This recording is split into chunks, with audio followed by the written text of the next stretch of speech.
attention to be followed by the Philippine National Anthem.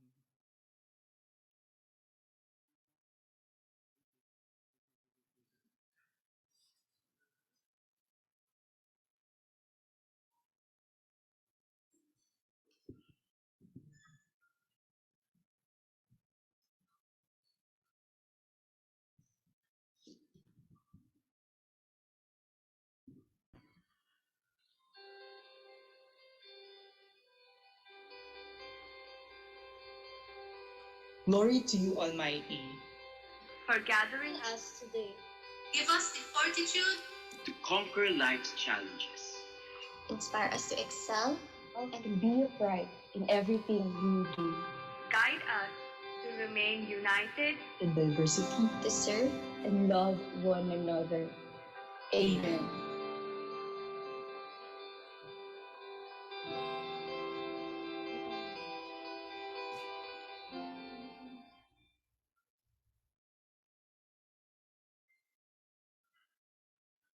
Ladies and gentlemen, the Philippine National Anthem.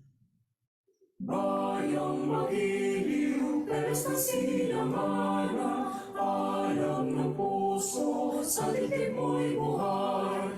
Lupang hinirang, duyang ka ng magiting, sa manlulupi, di ka pasisingil. Sa dagat at bundok, sa simulan, sa langit pang bakaw, may hinagang tula at awit sa paglayang minamahal. Ang kislap ng watawat mo'y tagumpay na nagbibining. Ang bituin at araw niya kailan pang may di magdidilim. Lupa ng araw ng bayan ating pagsinta, buhay langit sa piling mo. Ang biligaya na pa ay mga api, ang mamatay ng dahil sa'yo. Please be seated.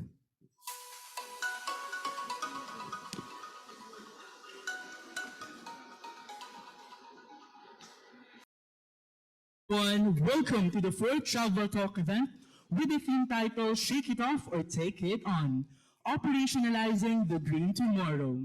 Brought to you by the Tourism Knowledge Center of Radyo Travel Corporation in partnership with the Far Eastern University, Manila, who is our co-host for today's event. To officially open the program, the welcome remarks on behalf of Dean Harold Bueno of the Institute of Tourism and Hotel Management of the Far Eastern University, Manila, will be delivered by Associate Dean Chef John Lester Tuason.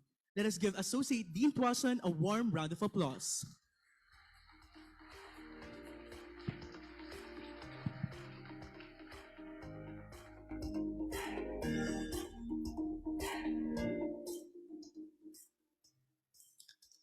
Ladies and gentlemen, esteemed guests, students, and fellow educators, mabuhay. Welcome to the fourth Travel Talk event organized by the Tourism Knowledge Center of Raja Travel Corporation. We are delighted to have you all here today on the exciting journey into the world of tourism and sustainability. As we gather here today at the auditorium of the Green and Gold campus of Far Eastern University, we are brought together by a shared passion of travel, a commitment to education, and a vision for a more sustainable future in the tourism industry. Today's Travel Talk is not just an event. It is a platform for knowledge exchange, an opportunity to foster connection, and chance to explore the challenges and opportunities that lie ahead in the dynamic world of tourism. Our theme, Shake It Off or Take It On, Operationalizing the Green Tomorrow, draws inspiration from the insightful book, People, Plan, Profit, Principles and Practices of Sustainable Tourism. This theme encapsulates the essence of our discussion today, how we can navigate the complexities of tourism industry while preserving our environment, enriching communities, and ensuring the prosperity of our businesses. We have a diverse group of participants today, including tourism student who represents the future of this industry, esteemed Professor who guide and inspire the next generation, and industry members with the years of experience. Your presence here, along with your expertise and perspective, will undoubtedly make this event a resounding success. Throughout the morning, we will engage in stimulating discussions, listen to presentation, and participate in engaging dialogue with experts in the field. It is our hope that by the end of this event, we will leave with a deeper understanding of sustainable tourism and concrete strategies to operationalize a greener tomorrow. On behalf of the Institute of Tourism and Hotel Management, I want to express our heartfelt gratitude for your presence here today. Let's embark on this enlightening journey together, and may this travel talk be a source of inspiration and empowerment for all of us. Again, thank you, and let's begin our exploration of Shake It Off or Take It On, Operationalizing Greener Tomorrow. Maraming salamat. Thank you so much, Associate Dean Tuason. The theme for this fourth Travel Talk event is Shake It Off or Take It On, Operationalizing the Green Tomorrow, based on the book People, Planet, Profit, Principles and Practices of Sustainable Tourism, published by the Dr. Andrew L. Tan Center for Tourism of the Asian Institute of Management, one of the academic partners of the Tourism Knowledge Center. May we now introduce our first speaker, who has a diversified professional portfolio. She served as a consultant for various sustainability projects and research studies under United Nations Environment Program. She is a member of the Board of Trustees of the Asia-Pacific Roundtable for Sustainable Consumption and Production and the Social Media Manager for Resources, Conservation, and Recycling. She currently teaches graduate and undergraduate courses at the Ramon V. Del Rosario College of Business, De La Salle University. She holds a Master in Business Administration degree from Ateneo de Manila University and a Doctor of Business Administration degree from De La Salle University. She completed the Humanitarian Field Fellowship Program at Brown University. Ladies and gentlemen, our first speaker will present and share her expertise on the topic, the emergence of green tourism, sustainability measures, and best practices. Let us all welcome on stage Dr. Jonna Bacilias.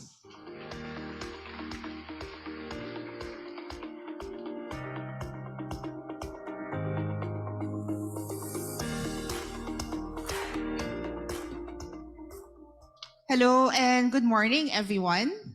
It's my first time to be in a big event like this after the pandemic. So it's nice to be around people again. And it's also nice to see a familiar uniform at the 4th, 5th row. I'm from St. Paul College, Quezon City. So hello, my undergraduate is mass communication. All right, so shake it off or take it on, okay? And this is an important topic nowadays. I'm sure you've heard of the SDGs. I'm sure you've heard of talks about climate change, sustainability, and we'll be talking about that in the next 15 minutes. And my topic will cover emergence of green tourism, sustainability measures, and best practices. Sour cane.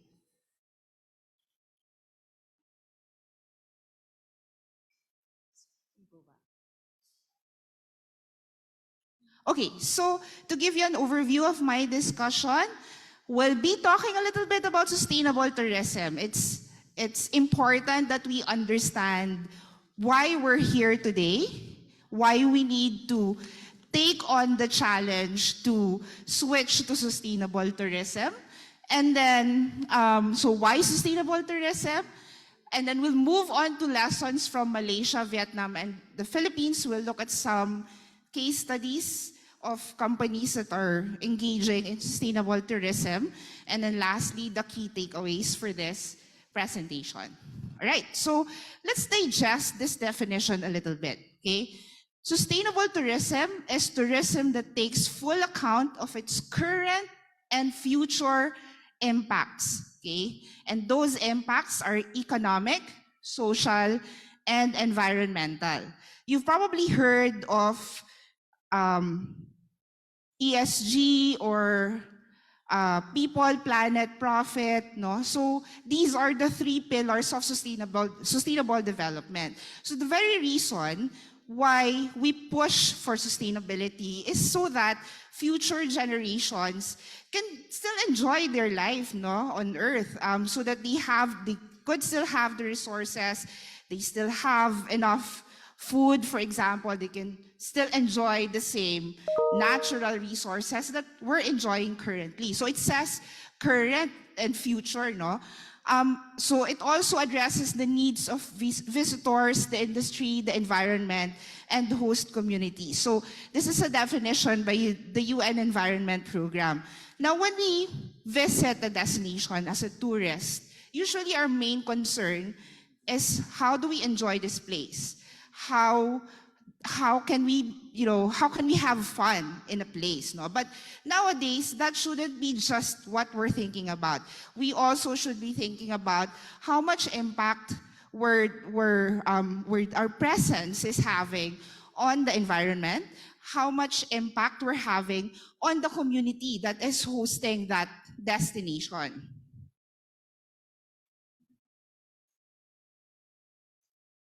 Okay, so why sustainable tourism? Kanina, I mentioned climate change, no? And this is all buzzwords that students may be hearing. A lot of companies are talking about these buzzwords, no? But the reality is, they're not just buzzwords. We're in the middle of a climate emergency. And yes, it's an emergency because there's a sense of urgency that we need to take action, no? Kaya nga, take it on, okay? So we need to take action because the rate at which climate change is happening is unprecedented. So what are the effects of climate change, no? So the impact of climate change on tourism, because of the increase in global temperature, we're seeing flooded areas, okay? Cultural heritage sites that have been around for a long time are being flooded. So this causes destruction. There's also biodiversity loss, meaning marami tayong nakikita, no, mga endangered, extinct species that extinct, they're no longer here, endangered. There's already a warning, no, na malapit na silang mawala. So all of these have an impact on tourism. Kasi if the cultural heritage site is always flooded, paano siya pupuntahan, di ba? People won't go to a flooded site. And then, on the other hand, tourism has an impact on climate change as well. Okay? So tourism is a major contributor of greenhouse gas emissions. As they say, tourism is a double-edged sword, no? So as a weather-dependent industry, climate change affects tourism. Okay? The Paris Agreement forecasted, no, that temperature could rise by almost 5 degrees Celsius by 2100. So the countries, no, decided that we have to limit the temperature increase to a little below 2 degrees Celsius. In fact, they decided that dapat hanggang 1.5 degrees Celsius lang. Okay? But you say, no, 2 degrees Celsius, parang hindi naman masyadong mataas, di ba? But imagine, our normal body temperature is 37 degrees, 37.3, 37.5, no? So, kapag ang temperature mo is 39, 39.5, you don't feel good, di ba? You feel weak, okay? You don't want to move anymore. So, all the more if it's a global temperature rise. So, what happens? Okay, so let's take a look at some popular tourist destinations and what happens to them when the global temperature increases to 2 degrees Celsius. So this is Temple of Literature in Hanoi, Vietnam.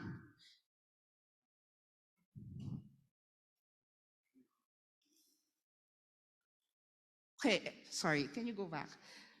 Okay, so, and this is what happens when our global temperature increases to 2 degrees Celsius.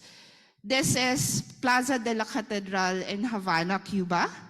And this is what happens when the temperature increases to 2 degrees Celsius. And lastly, this is Pier in Santa Monica, California. You see the vast beach, no, and it's always filled with people enjoying a good day under the sun. Pero pag 2 degrees Celsius increase, wala na siya. Okay, so we may think 2 degrees lang yan, but actually it has a big impact. It has a major impact on the planet. So tourism is resource hungry, kaya siya double-edged sword kasi may impact on tourism, but at the same time, tourism has a great impact on the environment. As a resource hungry industry, okay, airline industry, for example, has among the transportation, it has the biggest contribution to greenhouse gas emissions. It also uses up a lot of energy. So if you're staying at the 40th floor of a hotel and you're enjoying your hot shower at the 40th floor, imagine the resources used for you to enjoy that. Electricity, para umakyat yung tubig hanggang 40th floor, no? And then it also has extensive water usage because they're cleaning a lot of linens. They have to maintain certain landscapes. So it's very resource hungry sector. And sometimes it also contributes to biodiversity destruction. So what can we do? No? We can actually help lessen the impact on the environment, okay, by making tourism green. So I'll be sharing with you some lessons from cases from Malaysia, Vietnam, and the Philippines.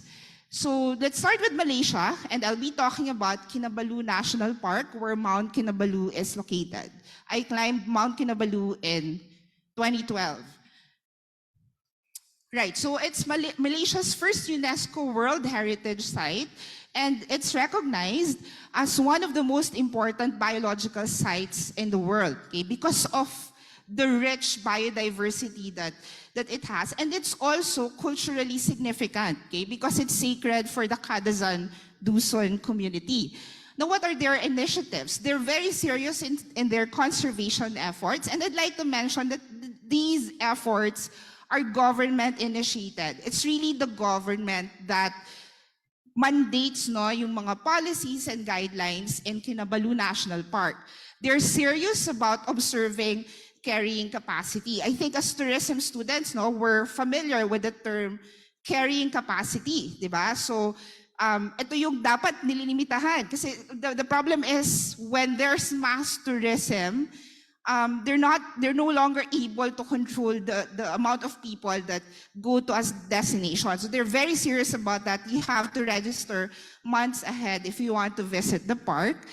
And then they have ecologically sensitive zones. So only 10% of the park can be visited by tourists and can be visited by humans in a sense. No? So the other parts are cordoned off, no? So you're not allowed to go there. Only scientists are allowed to go to those areas. And they preserve the cultural, because of the significance of the mountain, they also preserve it. Next is Vietnam. So I'll be talking about a company called Indochina Junk, which operates in Halong Bay. Now let's take a look at Halong Bay first. It's also a UNESCO World Heritage Site. It is actually a quite popular tourist destination, no? And with the opening of an airport that's nearer to Halong Bay, it cut the travel time from 4 hours to 1 hour. And there are a lot, because it's a popular tourist destination, there are a lot of environmental challenges. So waste management is an issue, enforcement of environmental regulations, and visitor management and education. So what does this company do? Okay, so the difference with this, kanina si Kinabalu National Park, government government-led yung initiatives. With Indochina Junk, the initiatives are led by the owners of the company. So it's the leadership and the management who has the who has the concern, no, for the environment. So they promote responsible travel by minimizing negative environmental impact. They also, for tourism students, so you're probably also familiar with the term community-based tourism. So they started partnering with communities in farming villages, no, because they do ecotourism. And then when they bring the tourists to these farming villages, they use bikes, no, so zero carbon emission. Okay, so either you bike around or you walk around. And then they also started using electric vehicles, and they have certifications and partnerships. So certifications make sure that the companies are, doing the right thing, no? Kasi merong due diligence. Another agency is checking what they're doing. And lastly, let's talk about the Philippines. Okay, so this is unfortunately, it closed during the pandemic, but even then, no, the community is still very much alive. But the Circle Hostel closed during the pandemic. So it's a surfing community in Zambales, fishing and surfing community. It was buried in meter-deep volcanic ash during Mount Pinatubo eruption. And tourism started informally in 2008 when surfing became a trend. So at first, no, it was only the serious surfers who would go there.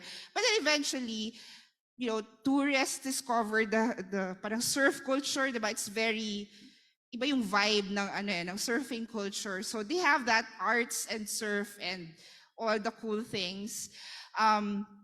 So yun, but what's different in Zambales is that kanina we have government-led initiatives, we have management-led initiatives.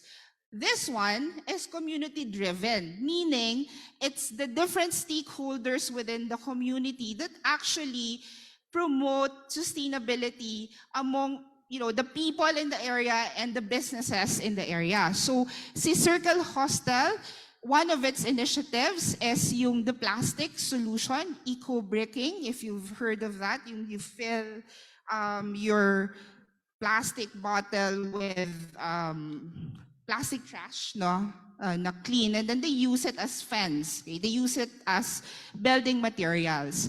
Also, Circle Hostel is a social enterprise, and it partners with the local community, no, so it promotes local businesses, as in the small businesses talaga, mga sellers, no, ng mga souvenirs, ganyan. And then it also, even among the travelers, no, it promotes responsible traveling. So yung itsura kasi ni Circle Hostel, it's made of wooden materials, and then there are signages in the hostel na to conserve water, make sure that you turn off the faucet, mga reminders, no? But it makes the traveler conscious. Also, may lights off, no? Parang dorm, pero may lights off siya na, I think, 10 p.m. Okay? And then also, it started a travel agency called MAD, okay? MAD Travel, so make a difference. Okay? MAD Travel promotes meaningful and authentic tourist experiences, interactive encounter with the Aita community. No? So they're also very careful not to exploit the community. So they're very much aware of those things. No? So it's really community-based because there's participation from the community members. Okay, so what are the key takeaways from this short presentation? Because I'm only given 15 minutes. Okay, so how do we transition to green tourism? How do we take on the challenge of transitioning to green tourism? Okay, number one, government remains a catalyst. Okay, so we have to really pressure the government to make sure that the infrastructures are there, policies are implemented well, because we do have a lot of good policies in the Philippines and laws, no? Kaso hindi masyadong nai-implement. Okay? So government remains a catalyst if we want to transition to green tourism. Also, good governance is key. Okay, so you have good leaders from the government, from the private sector, from the communities. Kasi dun sa 3 cases natin, government-led, management-led, and community-led initiatives. Okay, it also needs a multi-stakeholder approach. Okay, meaning, hindi lang siya isang kumpanya. Okay, it has to be, there has to be an parang interaction, coordination, and collaboration among different stakeholders. And lastly, tayo as tourists, we also need to be responsible. Okay, so we have to think of the impacts that we may have, no, when we travel. As simple as, for example, not having your sheets changed every day, that could already minimize your impact, no? Kasi ibig sabihin, hindi lalabhan every day yung linis. If you're staying in a hotel for a week, no? So that could already have a negative impact, no? Or it could lessen your environmental impact. Right, and that's all. Thank you very much.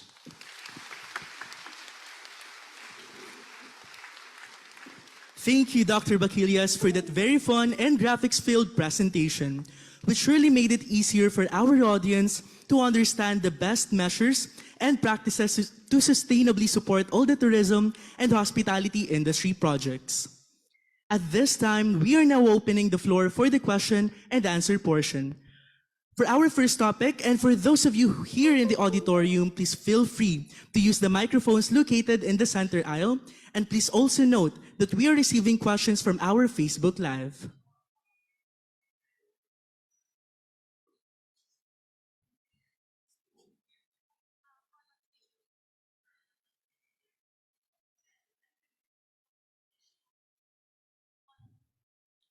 May we call on again Ms. Jonna Bakilias for our Q&A portion.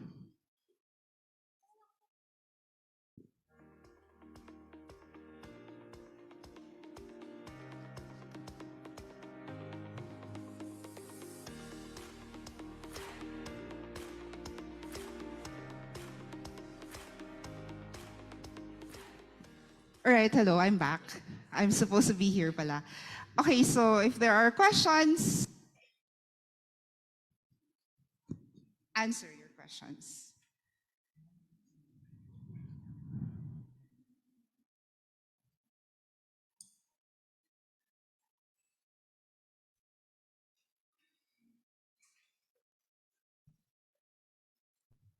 Good morning, Dr. Bakilias. So first of all, I would like to greet you, Caritas Christi Urgent Nos.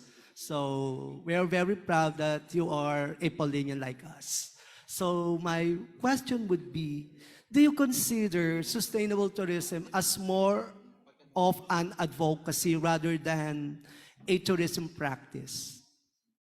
All right, thank you for the question, and thank you, my fellow Polinians. Okay, at this point, it shouldn't be just an advocacy. It should be practice, no? Kumbaga, it should be in the consciousness of, for example, tourism operators, the hotel industry, and in fact, usually kasi yung parang chain reaction, it starts from big companies, no? Especially if there are certifications. When they get these certifications, then they'll be more conscious with the initiatives that they have. Also, if it's a publicly listed company, they're required to submit sustainability reporting. So it also makes them more conscious of the strategies that they have. So at this point, because all the countries, no, parang may deadline tayo ng 2030 because of the SDGs, it really should be integrated into the business practices of the tourism sector, no, the different stakeholders within the tourism industry, and not just an advocacy. But of course, it starts with it being an advocacy. Okay, thank you very much. And follow-up question, Miss, how would you then differentiate sustainable tourism from ecotourism and green tourism? Thank you. Thank you. All right, so they're closely related, no? Yung green tourism, ecotourism, sustainable tourism is like the umbrella term. Sometimes they use green tourism and sustainable tourism interchangeably. Okay, but sustainable tourism, if we go back to the definition, no, it really looks at the impacts on the economic, social, and environmental aspect. Green tourism, the same with parang green marketing activities, it's mainly focused on the environment. Okay, so when you say sustainable tourism, it also takes care of the communities, for example, making sure that there's inclusive growth within the community.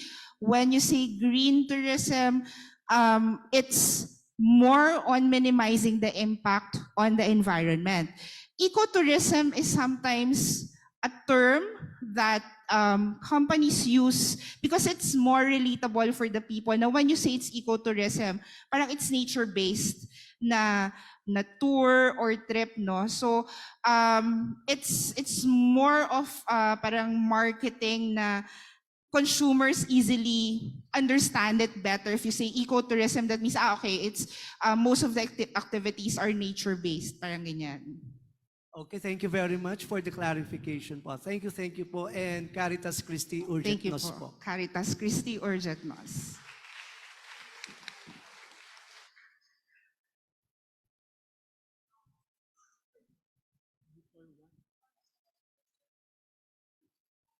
Before we ask another question, we'd like to announce that there is a car parked outside with a plate number NCE 2180. The owner is requested to park the car inside the school premise. Thank you. Hello, good morning. Hi, good morning. I'm from San Beda College, Alabang, and this is my question. It is expected that developing countries must also comply to certain conditions to reduce carbon footprint. But we all know that it would be more challenging for them, specifically those in areas most affected by climate change. Question is, how can we help them adjust given that there are limitations in their capacity to take action since it takes a lot of effort, costly, yun lang. All right, thank you. Thank you for your question. No? And siguro I'll answer this question from the sustainable development lens and not just sustainable tourism. Okay, so in the SDGs, no, we have what we call NDCs or nationally determined contributions. Okay, so yung SDGs, parang different countries agreed to achieving the sustainable development goals by 2030. And so for each of the country, there's an understanding that not all the countries have the same capacities and capabilities to really, you know, parang implement initiatives, no? Na, syempre, yung mga developed countries, they have the infrastructure already. They started early in the, you know, in the sustainability space. So European countries, for example, nauna talaga sila, no? So yung nationally determined contributions, these are based on the capacity of the country. Okay, so meaning kung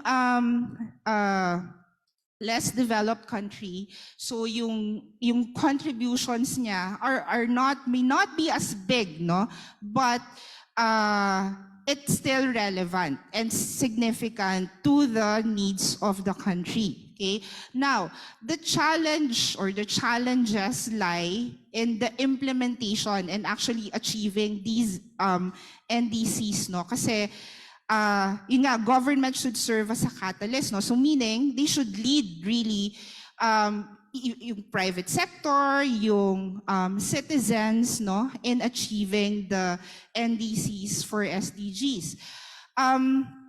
So how can we help them? Mostly, well, may mga may mga programs naman yung government, no, and I think si Dr. Neri can also attest to that, and perhaps we'll talk about that later on. But medyo yung mga effective na initiatives that I'm seeing, at least in the country, I'm not saying this is not a generalization. No, this is just what I'm observing. Yung private company-led or private sector-led initiatives seem to be more driven and more consistent in terms of implementation. Kunwari, yung reducing yung carbon emissions, for example, transitioning to using clean energy, so yung installation of mga solar energy, kunwari sa factories nila. No? So mas private sector driven. Also because yung sustainable development, it also has to be coupled with good profits. Kasi bottom line is still a business, di ba? So it has to also be profitable for the business. So ngayon sa nakikita ko, parang mas effective, no? And it's very driven yung private when it comes to sustainability initiatives. Thank you po.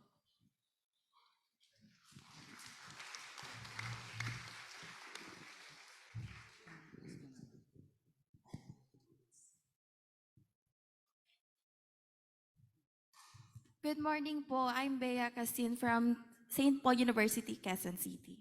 So my question is, aside from the ways that you mentioned a while ago, in order to sustain a destination, how can we, the next generations, help without even the knowledge that a certain destination is in danger?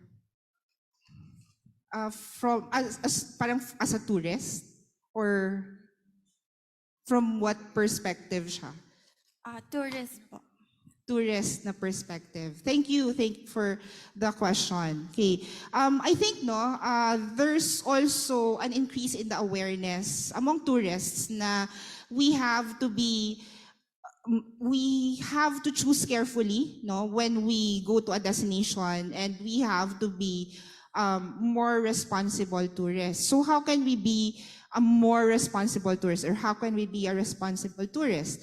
Okay, this may be hard, no? Pero if, for example, you can travel to a destination by land rather than by plane, let's say Bicol, pwede namang enjoy yung road trip, no? Kahit na 10 hours, 12 hours.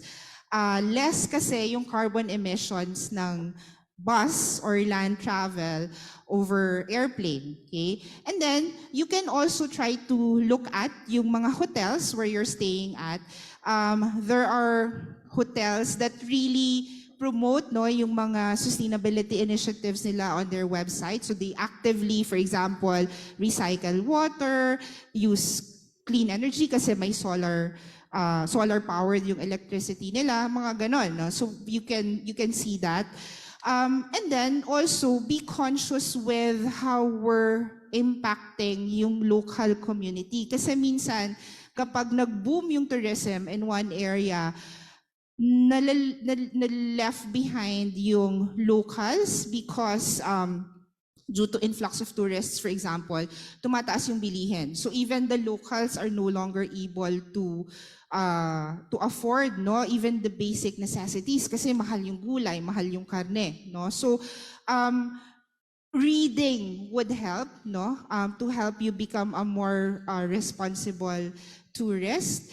And just the consciousness na, you know, simply bringing your tumbler, for example, so that you won't buy plastic bottle when you go to a tourist destination. That can also help. So little things like that, and then you start adding parang initiatives, no, that you're comfortable in doing. The key is not to pressure yourself right away na it doesn't happen overnight. Otherwise, ma-burn out ka.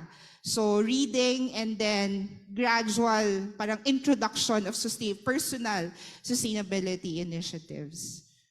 All right, thank you po. Thank you.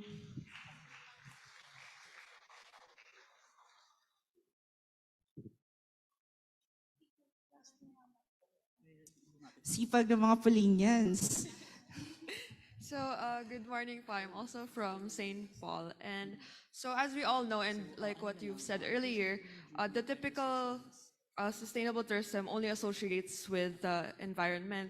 But what about cultural tourism? in terms of sustainability? Like, are there any other organizations aside from UNESCO? All right, so I'm not very familiar with the cultural side, no, because my work really is on sustainable consumption and production, which is mainly on the environment. But yes, there are also organizations, kasi kasama siya doon sa sustainable tourism definition, no, yung social aspect, kasama yung heritage and culture doon. I'm not very familiar with that area of sustainable tourism, but yes, may mga ahensya that also focuses on them. Thank you.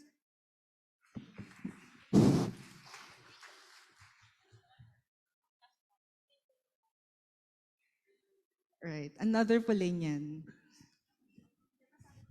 Good morning po. As you mentioned po na need po na i-practice yung ecotourism, green tourism, sustainability, etc. Can you share some examples? Examples of practice of ecotourism? Okay, thank you.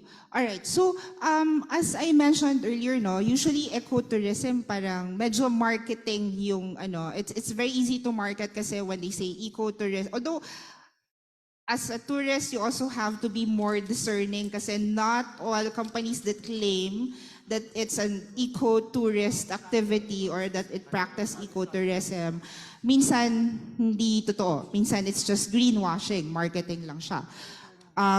But nature-based activities, no, kunwari mga visiting yung river, mga river cruise, ganyan, no, it's usually labeled as an ecotourism activity. Visiting mga, in other countries, kasi sa atin wala naman masyado national parks. No? In other countries, visiting national parks, it's also labeled as an ecotourism activity. So those are a few examples of ecotourism activities. That's all po. Thank you. Thank you. Thank you so much to all our participants. Due to time restrictions, we need to end the Q&A portion at the moment, but please keep your questions for our panel discussion. All right, so we are still accepting questions from our audience. Maybe one of our audience can ask one last question. Good morning. I'm over here. Look to the right. Right. Hello. Hi, sir. Okay, I'm Ramon's son. I came all the way through from Cebu and Dumaguete, no? I have it's not a question, I just would like to get your insight. I am very passionate in the profession of marketing, no? I'd like to ask your insight on this. There is a competing priority among businesses today. Keeping the environment healthy versus keeping the business going. What's your take on this? Thank you. Thank you. Thank you for that question. And most businesses really ask that question because at the end of the day, businesses look at the bottom line, look at the profits. Okay. My take on this is there are sustainability initiatives that can actually help you increase your profits. Okay?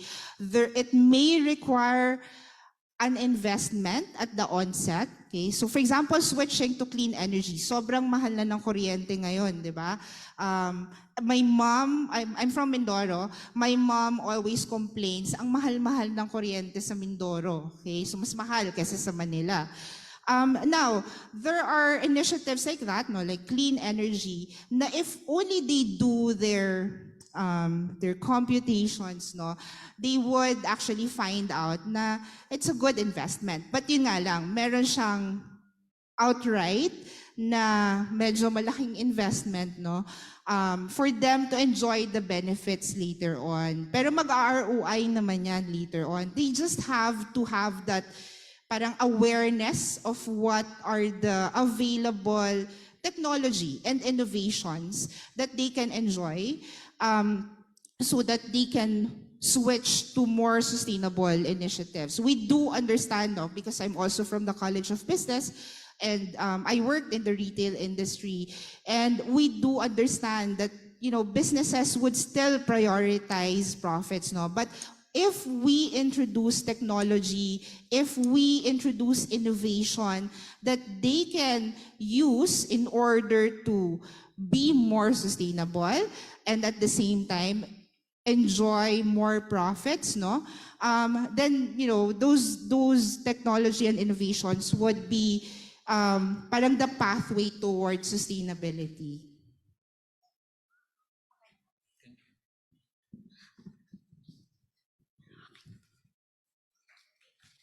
Once again, thank you, Dr. Bakilias, and to all our participants who made the Q&A portion engaging.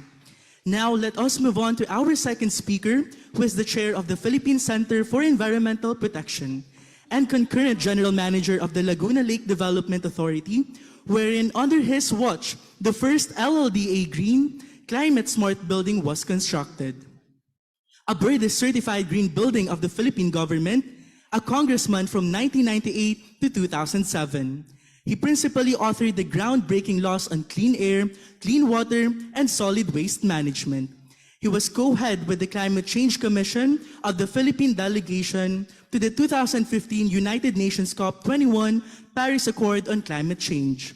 He earned his doctorate in political science as East-West Center Fellow from the University of Hawaii in 1994 and World Fellow from Yale University in 2004.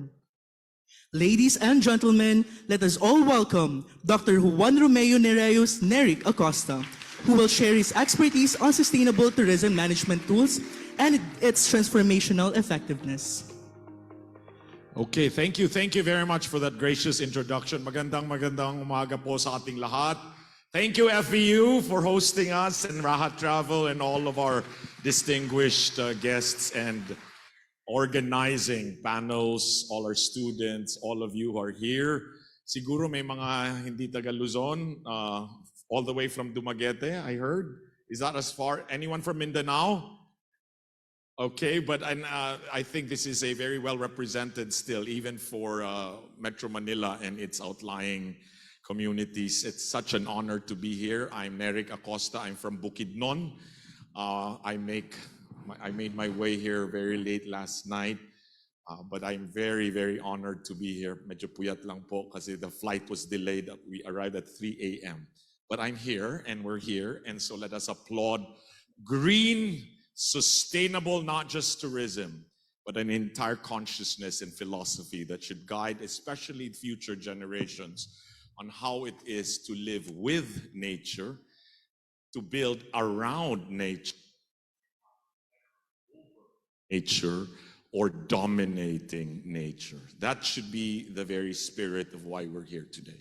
So I'll begin. I know this is a limited time for a presentation, and maybe a presentation, so let's leave more for your questions.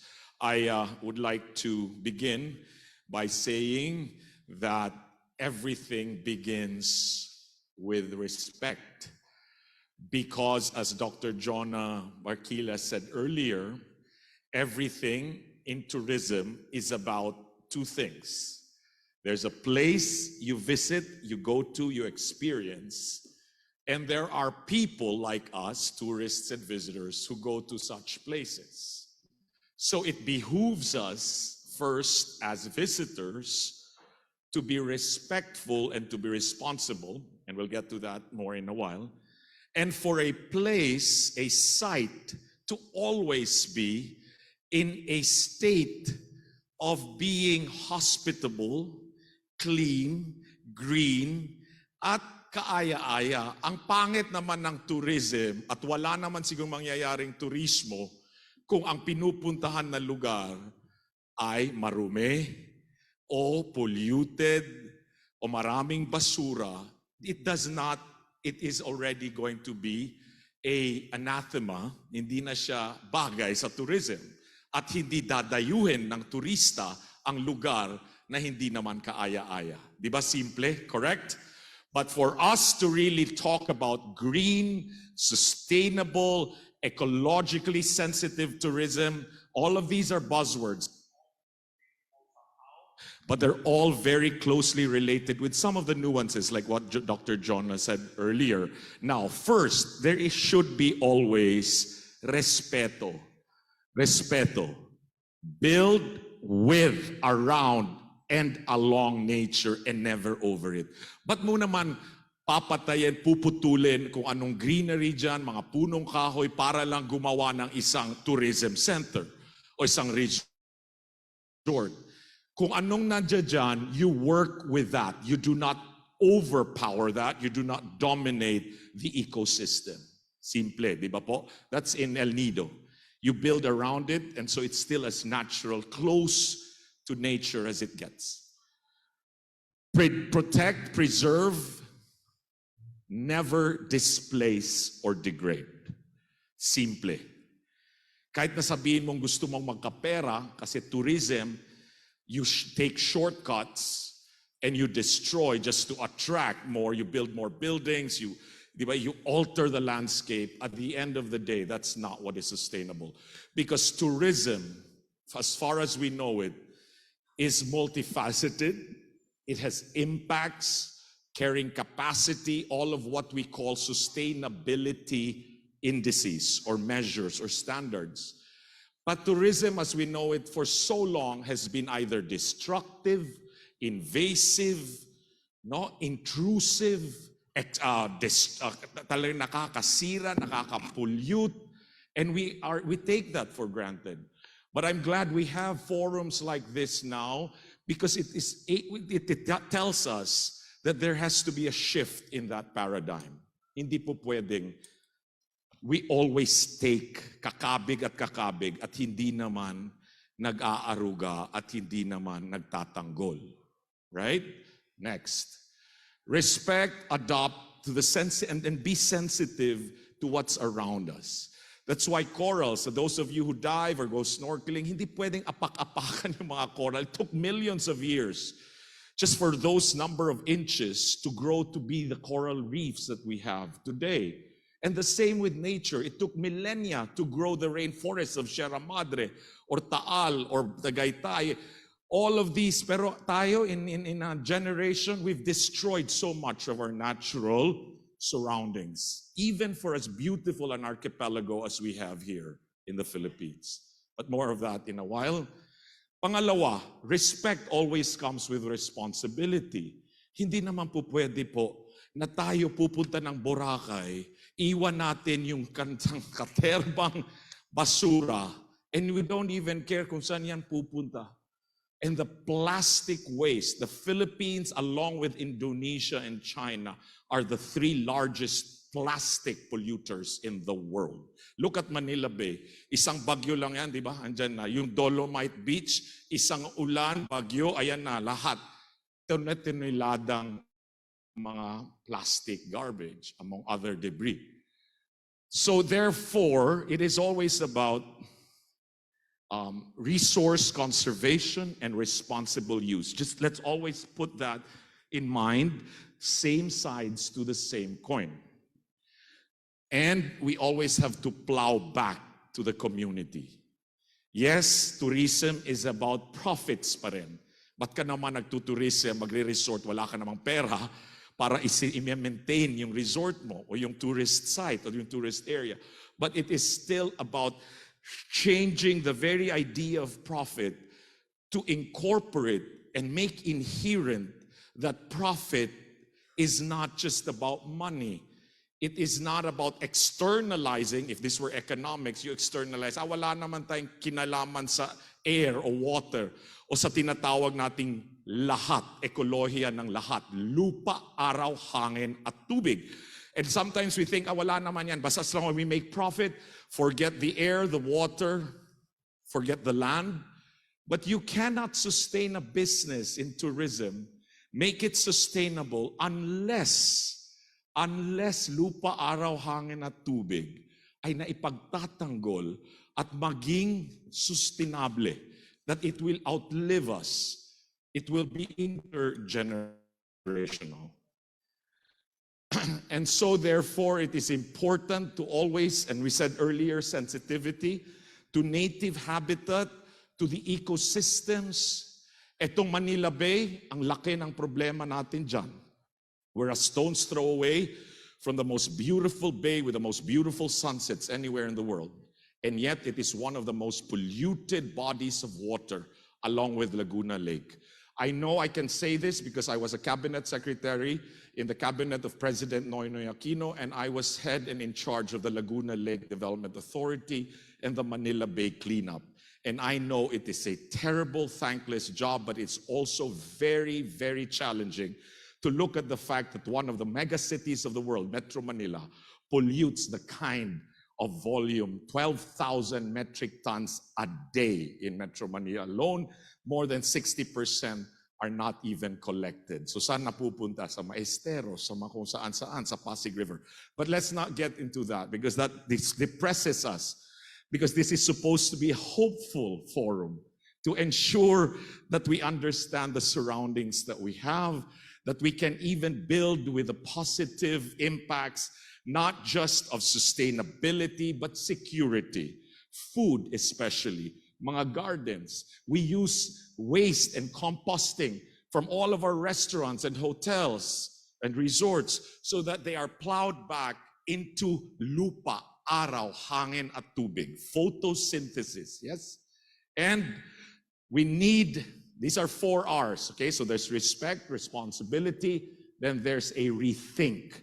Hindi po pwede na tutunghayan natin ang isang Boracay na kung saan tayo ang receivers, tayo ang dapat mag-enjoy, tayo ang dapat na alagaan ng Boracay.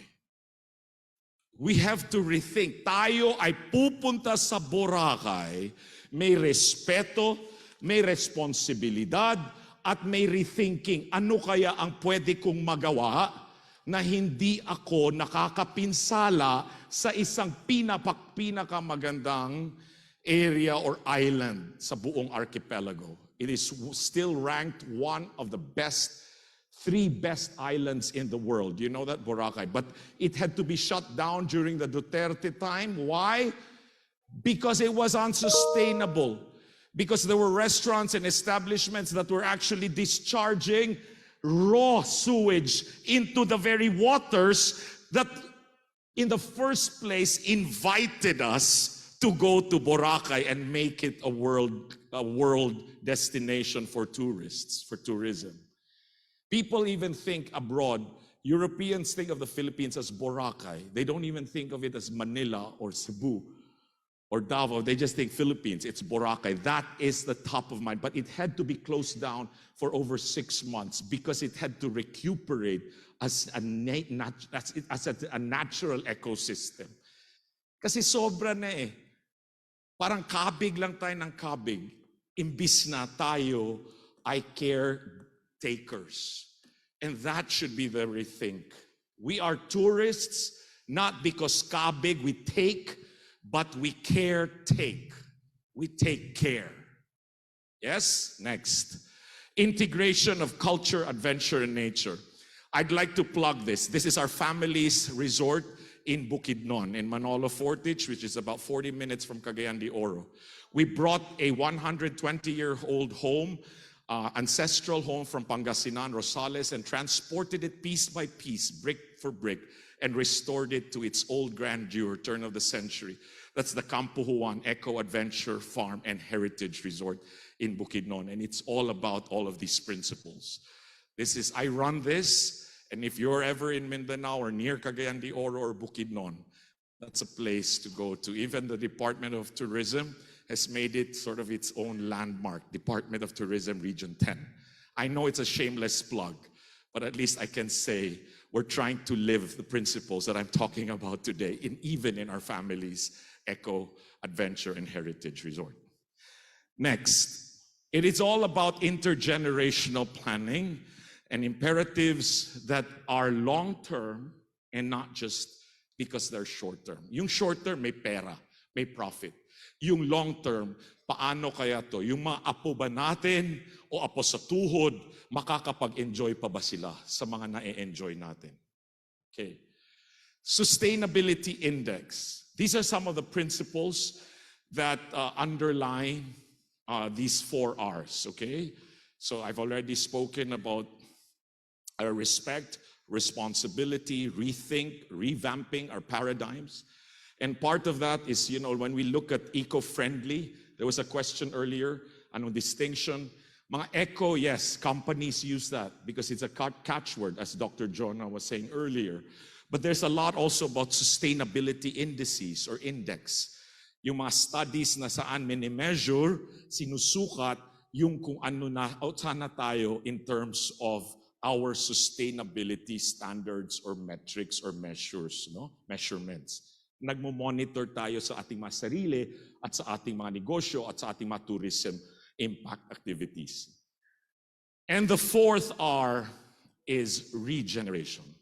That is why there is a term, I just came from a conference in Hawaii, which is, of course, now coming back full steam after the pandemic as a world destination for tourism. And they've really had a rethink.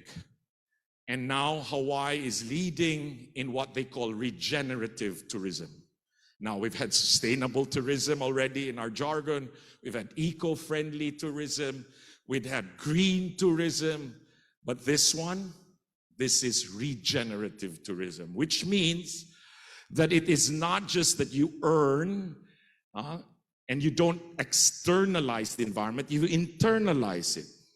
Magkano ba, hindi lang yung profit, kung hindi, magkano kung ipupulyot mo yung hangin at tubig at ilog at dagat. You have to internalize that cost. You have, as a business, to make sure that you are part of that environmental, that whole ecosystem that ensures that you will have profit in the first place.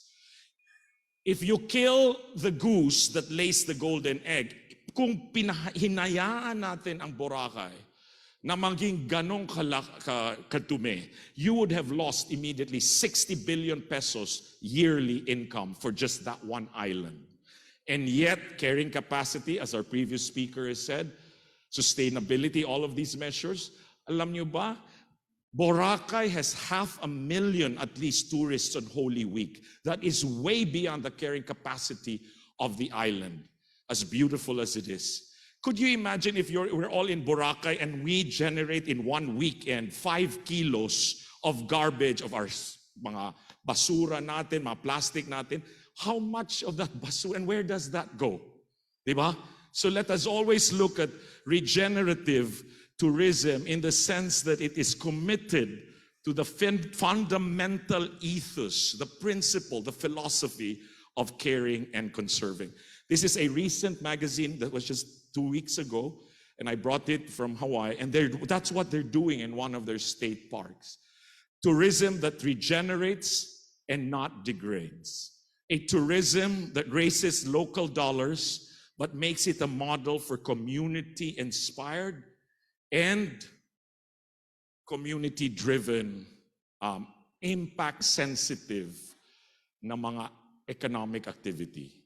Yes, economic. May bisita, may pupunta, may dadayo, pero very sensitive about carbon footprints and impacts to the environment. So that is about to leave our world and every little space and every little green patch of earth, and this God's good earth, a little better, greener than when we first found it, to repair and to restore and to lessen damage and despoliation wherever we are and wherever we can find it. So if we, for every Tagaytay and Boracay and Cebu, Bohol, wherever we are as tourists, alalahanin po natin yan. Hindi kabig po, hindi yung enjoyment ko, kung hindi respeto at responsibility na makakapag-regenerate tayo, that we leave one place even better and greener because we passed that place and enjoyed its riches. Right? So, ito yung mga prinsipyo, responsible production. I'll walk through this quickly. I know I have only 2 minutes left. So this is all about, for businesses, responsible reduction of waste. And so make sure that it's all about garden to table, farm to fork. And I coined this. I was the principal author of the Clean Air Act, the Clean Water Act, the Solid Waste Management Act, and the Biodiversity and Wildlife Protection Act in the years I spent as a member of the House of Representatives, and I chaired the Committee on Ecology. And as bona fides, I lift my flag because I was presidential advisor to President Benigno Aquino on environmental protection and climate change in the cabinet for 6 years. And this is a term we coined. It is about not just return on investment, ROI, di ba, sa marketing, sa business. Ano yung return mo sa ininvest mo? Magkano ang kikitain? Hindi po, baguhin natin, ROE. Yung return mo sa ekolohiya, sa lupa, araw, hangin, at tubig. Yes? And integration. This is what we're doing now. Knowledge. The Raja Travel with the Tourism Knowledge Center. What is that? It is all about intersecting and interfacing education with the application of practices, actual on-ground na ginagawa. At kinikilos at kumikilos tayo doon sa may impact na positibo. Hindi yung nakakasira, kung hindi yung nakakaayos. Regenerative. Teach, trek, transfer. Transfer always to succeeding generations. If we can tell our kids now, if you can't yet recycle, please look at the bin, look for the bin, and properly dispose of our garbage. Kahit saan, alam mo, tapon lang ng tapon. No? You can see that everywhere, even in a city like Manila. Grabe ang basura. It is a perpetual, never-ending challenge. And finally, metrics and maps, management and monitoring. I always say, you cannot manage that which you first cannot measure, and you cannot map that you cannot monitor that which you first cannot map. So these are important scientific tools and such. And I end with this. Yes, thank you. I kept to my 15 minutes. You cannot protect that which you first do not value, and you can never value that which you first do not understand. Amen? Kaya po, kung kaya nating isipin na maging at manatili ang luntiang Pilipinas, luntiang mga komunidad natin, uumpisa yan sa ating pag-uunawa. Only when you understand climate change, environment, impacts, carrying capacity, sustainability, and all of that, will you value what it is that is around you. You can only love and value that which you first understand. At ipagtatanggol mo to the death, just as we love our families, our parents, our wives, spouses, our children, we will fight to the death to protect that which we love. Let us love the environment. Magandang umaga at makakalikasang pagbati po sa lahat. Thank you so much, Dr. Acosta, for those very detailed and truly informative presentation. Indeed, we must ensure that these sustainable tourism management tools should be operational because, after all, these tools were specifically made and designed to help in mitigating the effects of environmental factors impacting the tourism industry as a whole. Please remain on stage because at this time, we are now opening the floor for the question and answer portion. Please feel free to use the microphones located in the center aisle, and please also note that we are receiving questions from our Facebook Live.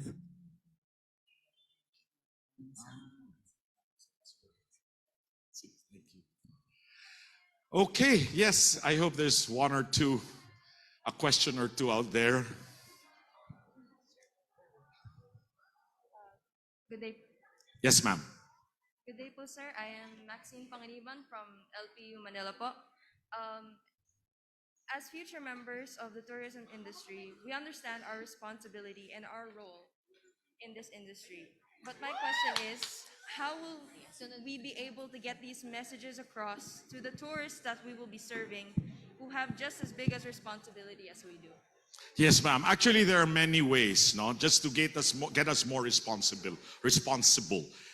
There's a way that is long term, which is education, right? Having things like this, understanding. Come on, this is a generation that was born into YouTube and Netflix and social media. So that's one thing. But it is the longer term education, the deepening of the understanding that we are part of a web of life. That nature is a web. Hindi tayo yung nasa tuktok. Tayo ay kabahagi lamang at hindi tayo at kapantay natin at hindi tayo ang naghahari-harian, kundi tayo ay kapantay ng balyena, ng Sierra Madre. You see, that is the first. But that's a long-term education. That's why we're here. But there's also a shorter term, and that has to do more with command and control. And Dr. Jonas said earlier, it's about governance.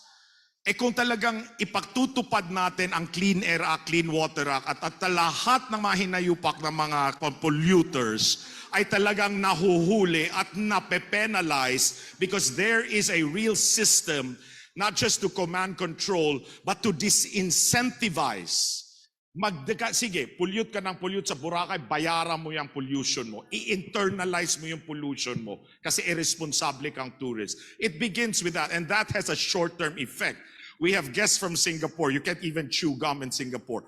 Maybe we can have something truly where you become very conscious of what your impacts are kasi may punitive, may punishment. Pero bukod nun, of course, the longer term is the act of being responsible and respectful of nature and being regenerative and having the rethink, those 4 R's I mentioned, are rewards unto themselves. Tayo ay gaganahan, proud, dahil tayo ay responsable at magalang at meron tayong malasakit sa kapaligiran na kaisa-isang biyaya ng may kapal. Di ba po? That's how we should really look at it. So may punitive, pero meron din talaga yung long-term na value at core value formation sa ating pag-iisip. Thank you, ma'am. Thank you, sir. Okay, can I have the second question, please? Good morning, Dr. Acosta. Yes, ma'am. Yes, sir. It's quite astonishing. You have a huge experience and knowledge in terms of, maintaining our economic and our environment. My question is, there is happening in West Philippine Sea. Yes. Okay, just a couple of weeks, Yes. the insight, the Chinese vessel has been destroying the corals. Coral reefs, yes. Okay.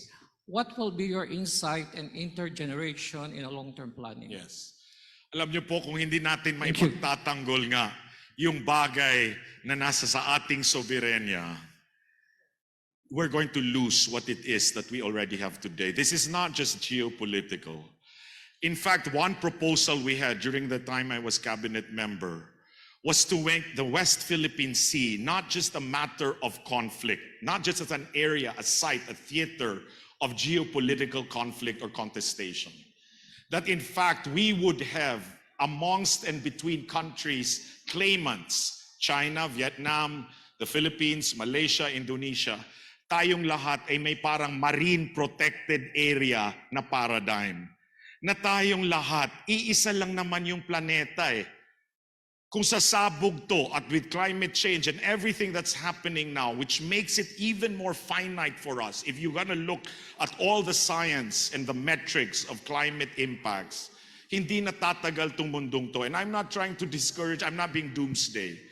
Pero bakit natin iniisip na ang ating mga relasyon sa ating mga karatig bansa ay kanya-kanya? China ako, Malaysia ako, Philippines ako. Instead of looking at it as kung mawawala na yung source of protein, mawawala yung lahat ng coral reefs, mawawala na yung lahat ng kagubatan natin sa mundong ito. There's only one planet. And it doesn't matter where you're the superpower China or the US or a smaller country like the Philippines. We will still suffer the same fate because it's one organism called the Earth. Kung sana papasok yan sa mga utak ng mga leaders natin at hindi lang iniisip teritoryo ko to, ekonomiya ko to, first understand is truly the commons, the global commons. Atin to lahat. So sir, I don't know how I can tell the DFA, I'm not in government anymore. I don't know how to tell a president, I don't know how we should say, fight for it because it's our sovereign right to the West Philippine Sea. But fight for it not just because we're Filipinos and because we have a constitution to protect and a territory to uphold, but we have an earth and a planet to preserve, because that is the ethos for global citizenship. Yes? That's global citizenship. Pinoy tayo, una, pero when all is said and done, kabahagi tayo ng isang mundo at isang planeta. There's only one plan A. Planet A. Wala nang plan B, wala nang planet B. There's only one planet. We sink or we swim, we do or we die with it. So that is really our call for all of us. Yes? Thank you so much, Dr. Acosta. For the next participant, this would be the last question, but please keep your questions for our panel discussion. So a pleasant morning, sir. So Sir, I'm Wen yes. from the Institute of Tourism and Hotel Management from Far Eastern University. So FEU. Yes, sir. So I would just like to compliment the way that you elucidated as someone who is an Thank you, advocate for sustainable tourism. I really have a huge input about it already, but your experience really did much more leap to that. So I just like to ask a question in relation to the 4 R's. So we have the 4 R's, right? Where responsibility, respect to nature and such. But I do think that there's also oppositional to that, where in fact reclamation projects, also an R, is something that is bothering in our tourism climate right now. We have Manila Bay, we have Dumaguete landscape threatening our vast oceans and seas. With that, what are your insights? And at the same time, how could we apply sustainable tourism management tools to that specific and discerning areas of concerns in our society? Well, thank you, sir. First of all, I will say this, and I will say this outrightly, not just as a Filipino, but as a global citizen, a global ecological citizen. Any reclamation of that size on a very ecologically sensitive body of water, a prime, yes, prime property siya, real estate and all, but it is a prime ecological site. It's a marine protected area. And anything of that size and scale of impact and carbon footprint is bad for this country and for the world. I don't know how they got the permits to do that in Manila Bay. Tama na yung may Mall of Asia, may cultural center, 1970s, 1980s pa yun ni-reclaim. But to reclaim 300 hectares of Manila Bay is to upset what is remaining in terms of marine and aquatic life and threatening the very ecosystem of the La Papachea, the Las Piñas, Parañaque protected area, no? Which is really a migratory path for all these birds that go from Siberia all the way down to Australia. We don't understand that. We think it's all about money. But we will always quote what a Native American chief said. Only when the last fish has died or the last river, and only when the last tree has been felled will we realize that we really cannot eat money. Sige, ngat-ngatin nyo nga yung pera. Because at the end of the day, everything that comes with the economy is ecological. There is no economy without ecology, yes? You cannot have economic growth. Hindi ko sinasabing hindi importante ang hanap buhay, ang pera, ang kita.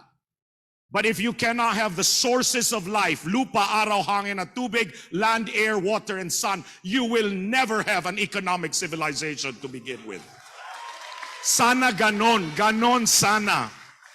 But you know, we elect leaders who don't have that paradigm, I'm sorry to say. We elect leaders who will look at NEDA, National Economic Development Authority, and think that our wealth is purely measured in gross domestic product, in goods and services, and not in the ecological benefits that will indeed give generations now and to come the kind of sustainable, conserved, protected, and truly, for all of us, a greener, better future for the world. Wala eh. Nakakalungkot. Meron, pero hindi pa majority. You ask your representatives in Congress or even the Senate, and I'm not trying to, malign any leader. I was a politician for 20 years. And I was in Malacanang as presidential advisor. I headed the Laguna Lake Development Authority, and I was a member of Congress for 3 terms. That I will say this, and unless and until Filipinos, both leaders and citizens, will think green, will think sustainable, will think regenerative, will think ecological, wala talaga tayong patutunguhan. But all is not lost because you're here, and that's why we're doing things like this every single day. So spread the word, understand, value, and ultimately protect that which we truly depend on every day. Lupa, araw, hangin, at tubig. Sorry, I'm very passionate about these things kasi nalulungkot ako. Pasig River is still ranked one of the 5 dirtiest rivers in the world. Do you know that? Because it's just the reality. Hindi ko naman sinisisi na may mga naghahanap ng trabaho nandito sa Maynila. Pero talaga, if our esteros remain that way, we won't last another generation.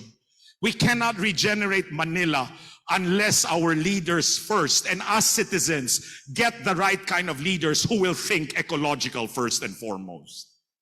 Because I will end with this, the highest form of security is not even West Philippine Sea. It's not defense, it's not military. The highest form of security for a country, especially as vulnerable to climate change as the Philippines, the highest form of security is ecological security. Everything else will follow.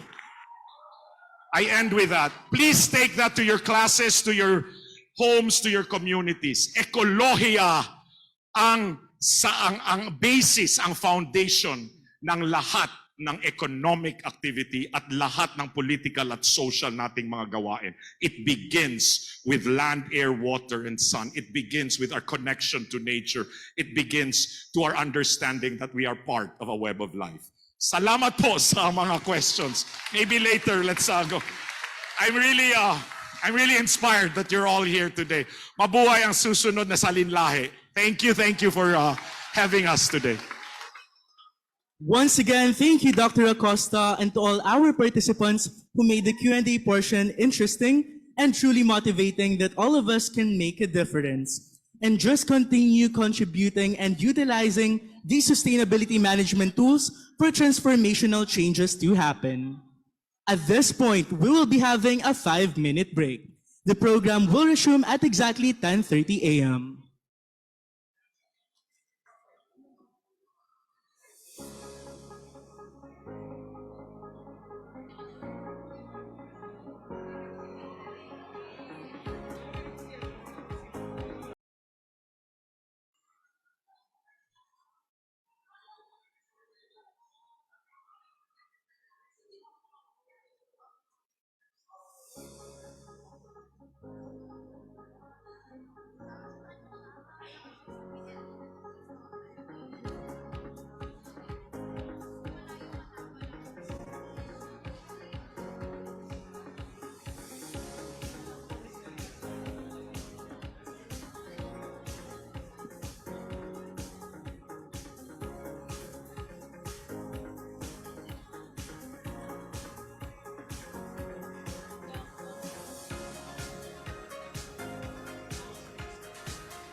Welcome back to the 4th Travel Talk. Now, in the new normal, this is also the first time that our Travel Talk event will be utilizing a hybrid setup. that allowed us to have our next speaker from the United Kingdom who will be with us virtually live during the Q&A as well as panel discussion portion.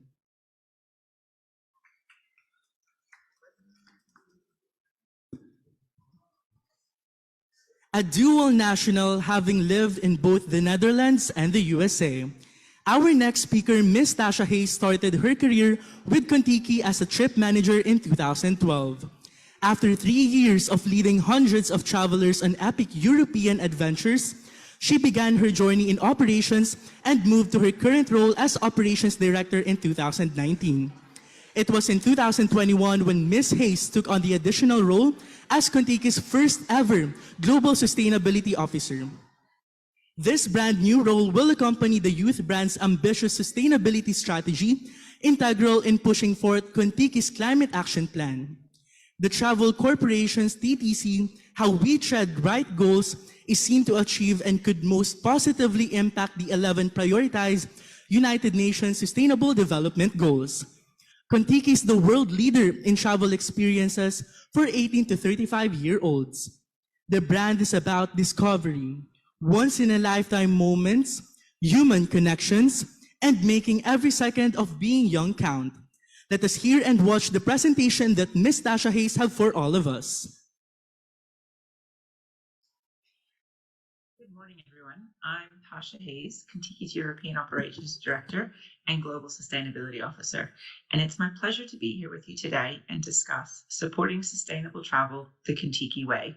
I wish I could join you in person in Manila, but instead I join you virtually from London today.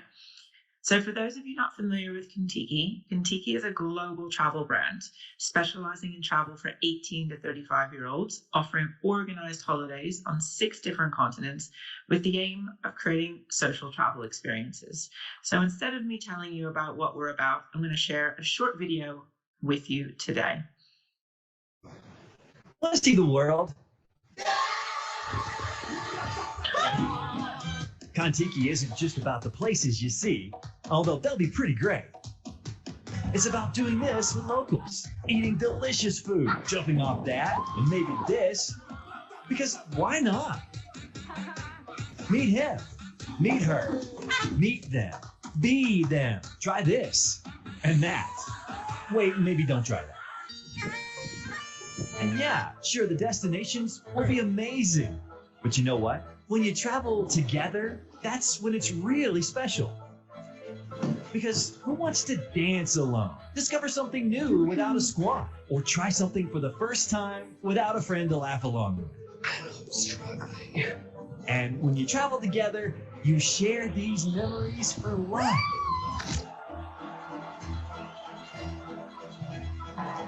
It'll make you laugh and maybe cry. Happy tears only. It's a feeling that's pretty hard to describe. We like to call it social travel.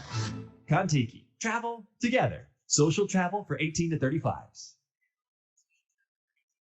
Now that you're a bit more familiar with who we are as a brand, I'd like to take some time to talk to you about how we are supporting sustainable travel the Kontiki way. Kontiki is truly emerging as a leader in sustainability among its peers. And in today's world of greenwashing, where companies talk a lot about being sustainable, we've actually done a significant amount of work to ensure we have real impact behind all of our efforts. At Kontiki, our ethos is simple: make travel matter.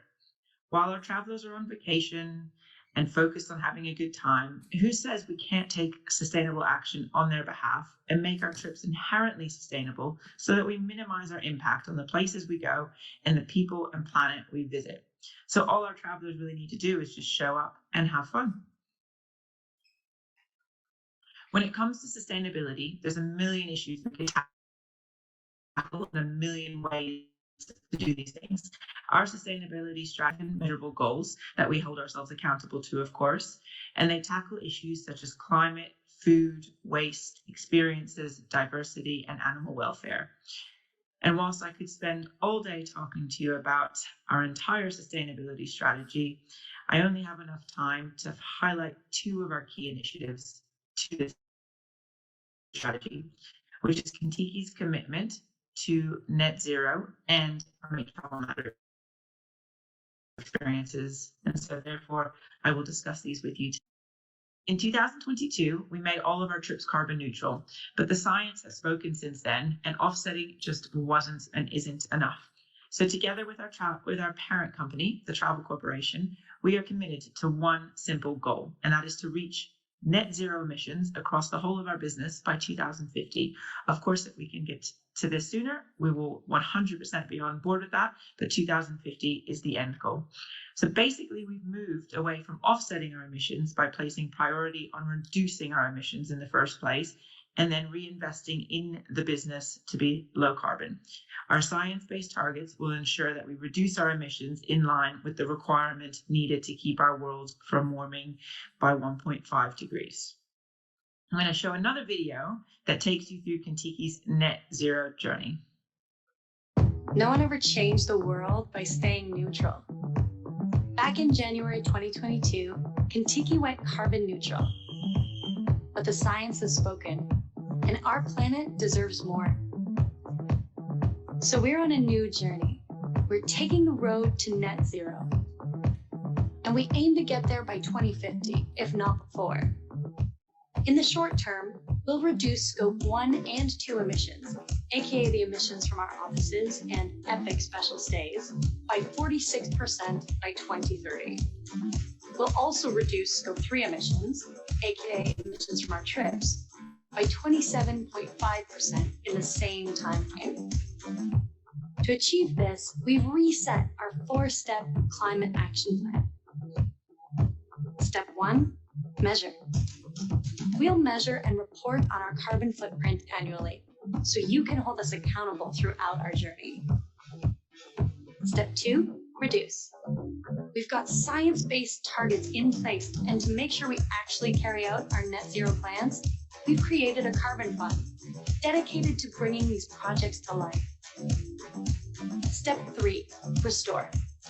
Through our Tread Right Foundation, we'll invest in nature-based solutions that help to remove excess carbon from the atmosphere and support biodiversity. And step 4, evolve. We'll continue to learn, to invest, and to do all we can to help our industry move towards a low carbon economy. The road from A to zero is a long one, but an important one. And we couldn't be more proud to be making this journey. After all, traveling together is what we're all about. Visit Kentucky.com to find out more. Kentucky, travel together. Recap from that video, Kentucky is really putting its money where its mouth is, as you can see.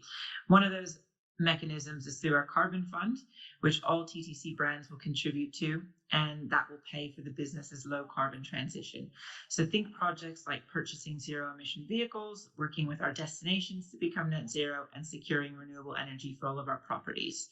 And then secondly, through our Tread Right Foundation, we are investing in nature-based solutions. So these are things that can restore the Earth's capacity to naturally store carbon. So things like rewilding, coastal restoration, and reforestation.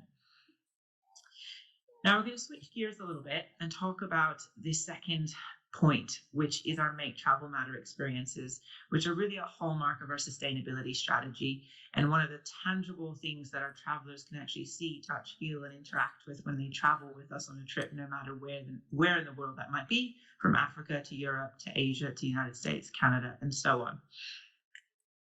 The number one takeaway of these Make Travel Matter experiences is that they are immersive impact experiences, and they've been chosen for their benefit to the planet, people, and wildlife. They are designed for a few purposes. First of all, benefit. So we want to make the places that we visit better by visiting them. Second is education. So we want to offer incredible learning opportunities for our travelers whilst they're on trip with us. And thirdly, we are there to support the United Nations global goals, which I'll go into a bit further in a second. If you haven't heard about them, the global goals were set forth by the United Nations to help create a sustainable world for future generations. It touches on topics from ensuring everyone has access to equal education, we have gender equality, and to take urgent climate action and protect our life below water and above land. As you can see on the screen, there are 17 different goals.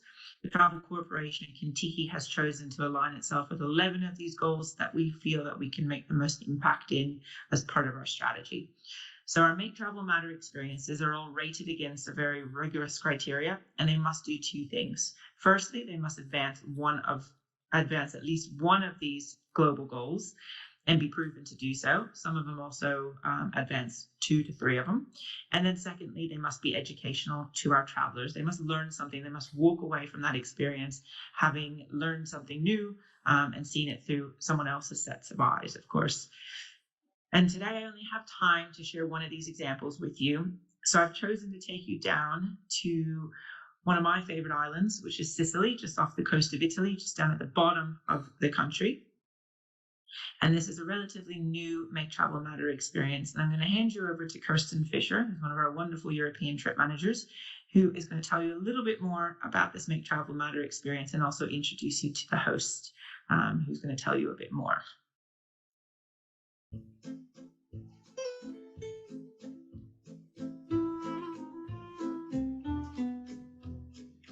We're in Palermo at Kentucky's Make Travel Matter experience, Al Fresco Restaurante, with this beautiful garden setting in a 17th century convent. And it's all about introducing ex-convicts back into the workforce, and they'll be cooking and then preparing our dinner, and the crew can't wait to try it all. Come on, let's sit down with them.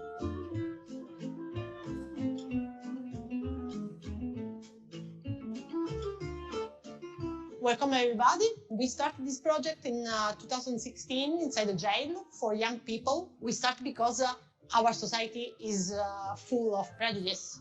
So when the guys come out of the prison, it's very difficult to find a job. I'm a social worker.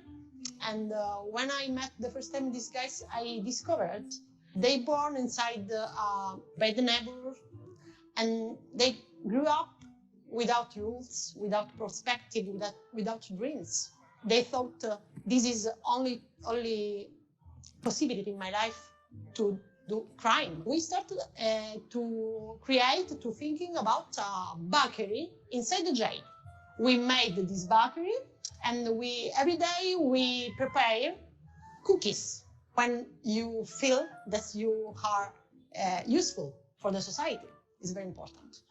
And when the guys are ready to come out of the prison, they come in and they start to work in this fantastic place. We made this place in 2018. And in the first time, only the kitchen, and we prepared the meal for homeless. And now we continue this in the morning. And in 2020, we start the restaurant. It's possible that a criminal can do a normal job, can be a waiter or a cooker. When the guys have the really chance to change their life, is possible.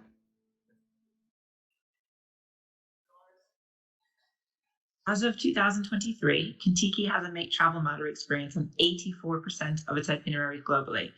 And we continue to source wonderful partnerships like these so that we can make the greatest positive impact on the destinations and people we visit. I'm going to leave you with one last video today, which summarizes our ethos as a business, Make Travel Matter. Here at Kentucky, we want your travel experiences to have a huge positive impact for you and your new friends, sure, but also for the locals who call your destination home, for the animals you encounter and the jaw-dropping locations you visit. That's why it's our mission to make travel matter for people, for wildlife, for our wonderful planet. Here's how it works. In 2020, we released 11 sustainability goals that cover DEI, animal welfare, climate action, local communities, and more. And we report on our progress every year. We've listened to the science. We've come out of neutral, and we're on track to achieve net zero by 2050 with an ambitious carbon reduction program and investments in nature-based solutions worldwide. We're partnering with organizations, large and small, who share our goals and values. This includes Trees for Life, who are restoring native trees and wildlife in the Scottish Highlands, and Rainbow Railroad, who fight tirelessly for the LGBTQIA community and their freedom all across the world. We acknowledge that our diversity of backgrounds, cultures, and opinions makes us stronger, and we're committed to telling the stories that connect us all. So what does this look like for you? When you travel with us, you'll support the restaurants that serve up second chances in Sicily and help Indigenous storytelling thrive in Canada. You'll see elephants the ethical way in Thailand and help prevent tiger poaching in India. You'll help to replant the New Zealand rainforest and support the world's greenest eateries. From Indigenous arts and crafts to ancient history, pride, penguins, and everything in between, we're working hard to add a Make Travel Matter experience to every single one of our trips. We're not there yet, but if you can count on us for anything, it's that we'll continue on our journey, especially as the destination is so very worthwhile. So don't just travel, make travel matter. Kentucky, travel together. Thank you for joining today's presentation on supporting sustainable travel the Kentucky way. I really look forward to answering any of your questions in the Q&A coming up. Thank you so much. That was truly an exhilarating presentation that really shows how we can start everyone young on being passionate about environmental welfare and creating a positive impact while traveling. Just a friendly reminder, here at the FEU main auditorium, food and drinks are not allowed, mobile phone flash, no charging of phones. Thank you so much.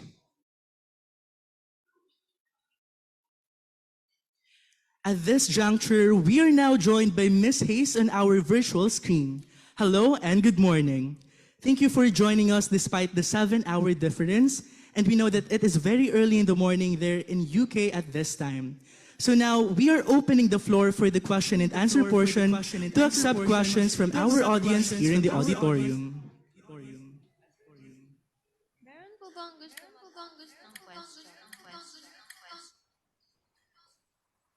Hello and good morning. It's a pleasure to be with you today.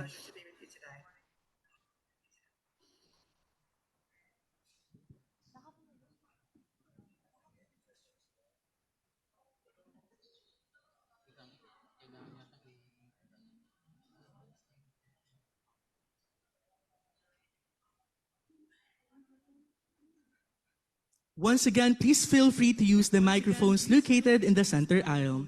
Please also note that we are receiving questions from our Facebook Live.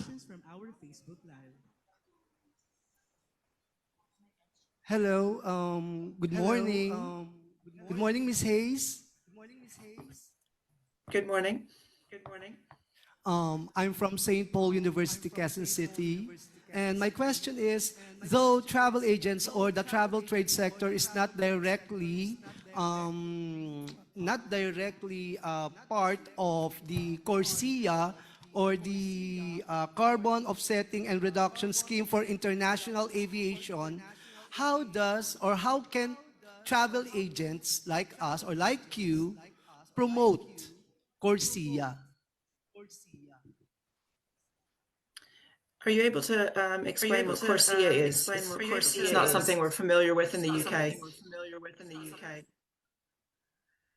CORSIA is Carbon Offsetting and Reduction Scheme for International Aviation. Thank you. How do you support them? How do we support them? I mean, aviation is a whole nother topic of conversation, which currently we don't capture in any of our scope emissions because we don't really have many flights within our actual product.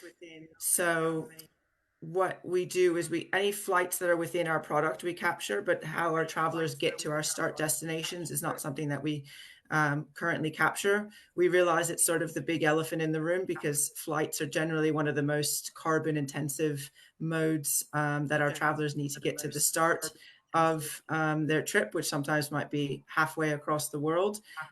So at the moment, it's not something I can comment on too accurately because we're really just focusing on what we as a business are doing. So as I said, our scope 1 and 2 emissions, which is our properties, and what we're doing in our offices, and what we're doing in our actual trips. Whereas things like flights for people to get to the start of the trip is not something that we're really capturing at the moment. But one of the things I can comment on, I guess, in terms of carbon and carbon intensity is our transport, which ends up being one of our most carbon intensive aspects of our trips. I'm pleased to announce that as of yesterday on World Tourism Day, we've gotten some funding from our carbon fund in which our coaches in Europe will be using HVO fuel on our trips within Europe, which will help offset, or not offset, will help reduce our emissions within Europe. And I know I'm not an expert at the aviation industry, but I know a lot of airlines are trying to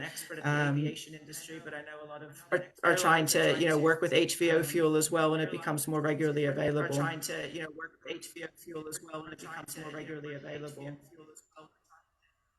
Okay, thank you very much.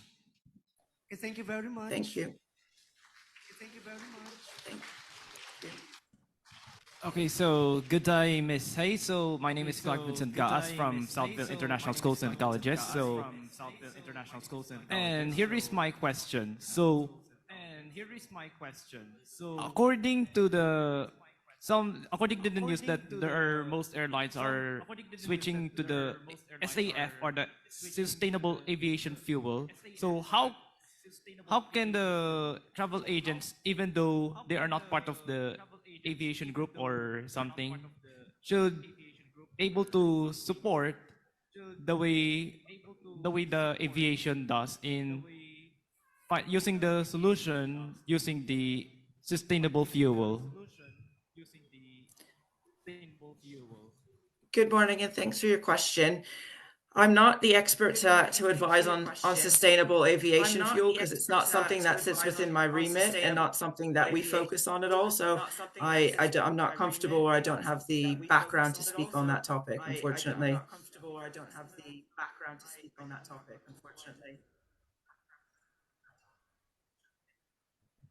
Okay, so thank you. Thank you. Thank you.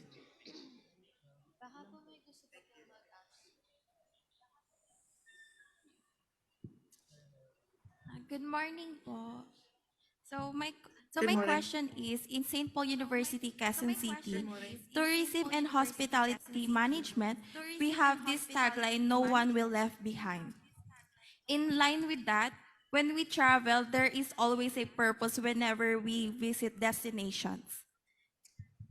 Is there a possibility that we can experience the Contic way of traveling? If yes, how? Thank you for your question. I think I'm interpreting that as you talk about, leaving no person behind. And I'll speak a little bit about what we do in destination, and I guess being as inclusive as possible when we're heading to our destinations, which is something that is part of our sustainability strategy and what we're trying to achieve. And as I touched on a little bit with our Make Travel Matter experiences, our major sort of goal when we go into a destination, whether it's a country, a city, or a smaller, aspect of a country, is that we make sure that the money that we're bringing into those destinations is touching and affecting and helping the locals, opposed to sometimes with some of the bigger companies. And we are trying to work with local people and helping them establish and build their businesses, so that our travelers are getting an authentic experience, but that we're also supporting these local persons. And I give you a good example of a partner that is one of my favorite, and we've worked with for quite a few years now in Northern Ireland. And we were trying to set up a program in which we could work with someone who had a great passion and was also restoring the local land and a tradition that was very important to him and his family, which was sheep herding. And you can imagine it's something that's not done as much in today's day and age, but he had all this property. He was a fifth generation farmer. And so he turned his business into a tourism business in the sense that he was trying to bring groups of young people, or of any age people really, to come visit his farm so he could talk about this skill that had been passed down to him for 5 generations from his family, as well as still make money off the land in a sustainable way, opposed to just selling it to a big farm that would use it maybe for agriculture. And so we really feel like we make a difference and we don't leave anyone behind, in the sense that we're helping him build his business, as well as our travelers are coming and interacting with, say, a local person who's from that area, and can give them a good insight as to why and what they're doing in Northern Ireland, which I think is really special. And I would say that is sort of our hallmark concept, in which our travelers really leave the trip feeling like they've had an amazing experience. And feedback from our suppliers is always that they really enjoy having our groups, especially the young people who are really engaged and interested in learning about these sorts of things like sheep herding. Okay, thank you, Miss Tasha. You're welcome.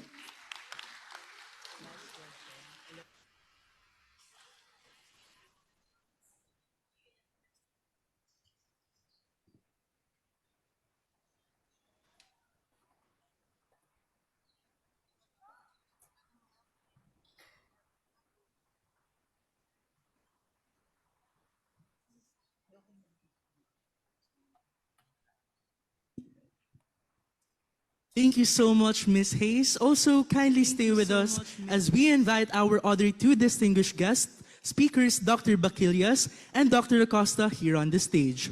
For those who were not able to ask questions earlier, this may be the best time to do so. And for those questions that were not asked earlier, due to time constraint, may also be covered during this time. The synthesis will be given by our moderator right after the panel discussion and open forum.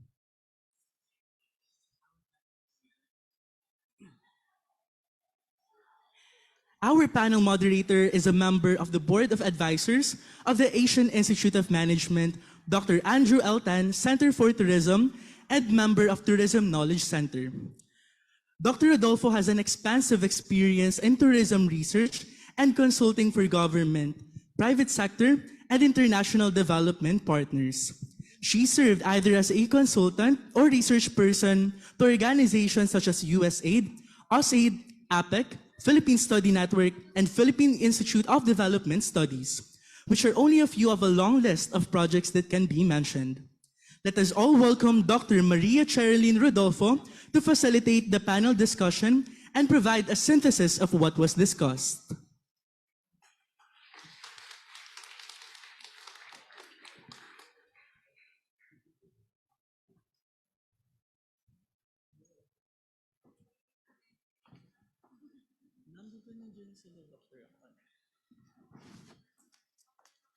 Okay, I'd like to invite Dr. Jonah Mithkilias, Dr. Nerik Acosta, Mr. Nicholas Lim from Travel Corporation, and of course, Ms. Tasha Hayes, if she's still around, to join us in this panel discussion. Okay, Dr. Jonah, Dr. Nerik, and Mr. Nicholas Lim.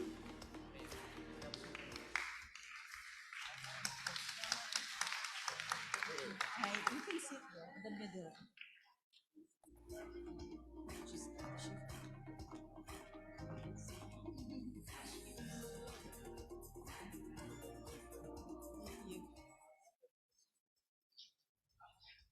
All right, so I will ask a set of questions to our distinguished panelists, and after that, I'll invite the members of the audience to ask additional questions within our allotted time of about 20 minutes.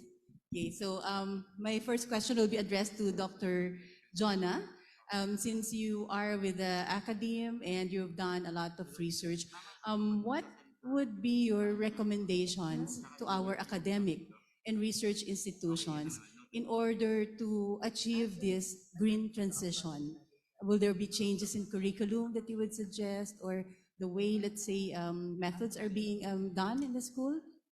Right, thank you. I think that's a very relevant question because right now we're also trying to increase our research productivity as a country because there's a mandate from CHED that colleges, even at, well, graduate students, no, when they before they graduate, they're required to publish also. Before it was just for doctoral students. No? So I think having this mandate can push forward our research productivity in different areas, and particularly on sustainable tourism. There are, even I myself, no, as a researcher, I'm also exploring different methodologies. I've read your papers, the ones published by your colleagues in Asian Institute of Management, and I really like system dynamics because it gives you a more holistic view. So it's not just zeroing in on one stakeholder or one issue, but you're actually trying to understand the whole issue and how different stakeholders contribute to that. What are the different issues? What are the different drivers and different barriers? And studies like this, and I think researchers, if we have, I think we have teachers, professors in the audience, and some of them are probably pursuing tourism research. So innovating in terms of methodology, innovating in terms of the topics that we can cover, no, those things can definitely help us transition towards sustainable tourism. Okay, thank you. So it's like an open invitation already from Dr. Jonat to engage more of our students and faculty members to pursue research because, as you said, we need to boost our productivity as a country in tourism, sustainable tourism. Okay, so my next question, of course, to Dr. Neric Acosta. So thank you so much for that very inspiring delivery of the challenges and of course the opportunities in sustainable tourism in the country. What is your sense of or assessment of the level of readiness of our destinations and most especially of our micro, small, medium enterprises? I heard we have some travel agency entities here that make up about 99% of our of our industry in terms of achieving this green transition. I'll be half controversial here in answering your question because we love controversies. Meaning we just have to be brutally honest. But on the other hand, it's also a way of challenging. No? This is not to malign, this is not to say anything what's necessarily kulang or mali, wrong or right here, but it's just a way of really assessing your question. I'll begin by saying that I'm married to a Thai national, and Thailand has easily over 23 million tourists a year, compared with barely 5, if we're lucky, in 1 year for the Philippines. There are a number of reasons for that, not only because Thailand is the hub, everyone flies to their big airport and connect to many other destinations, but it's also because they're not as government driven as a tourism industry. Now I say I'm a bit controversial here because dun sa Thailand, mas gagana at gumagana yung turismo at yung industry as a whole, the hotels, the restaurants, the tour sites, the resorts, etc., because there's more of a consortium of all these stakeholders, and they're really the ones taking it as a lead industry for Thailand. Thailand's really one of the lead tourism-driven economies in Asia, at least, no? Compared to the Philippines. In the Philippines, parang we spend so much time in the promotion and sometimes on the empty promotion, like love the Philippines, let's change it from wow and let's change it, it's more fun. We're wasting, but we're wasting a lot of time on a lot of what is being promoted as opposed to what is being really protected and what is being truly shown as examples of sustainable or green tourism sites. So while there are many already around the country, overall, the composite picture is still, iilan pa lang yan sila. That's few and far between. At hindi siya gaya ng Indonesia or Bali at least, or Phuket, or Chiang Mai in ASEAN, in our neighboring countries, na mas concerted. Para bang there is an energy and a rhythm amongst the different players and stakeholders.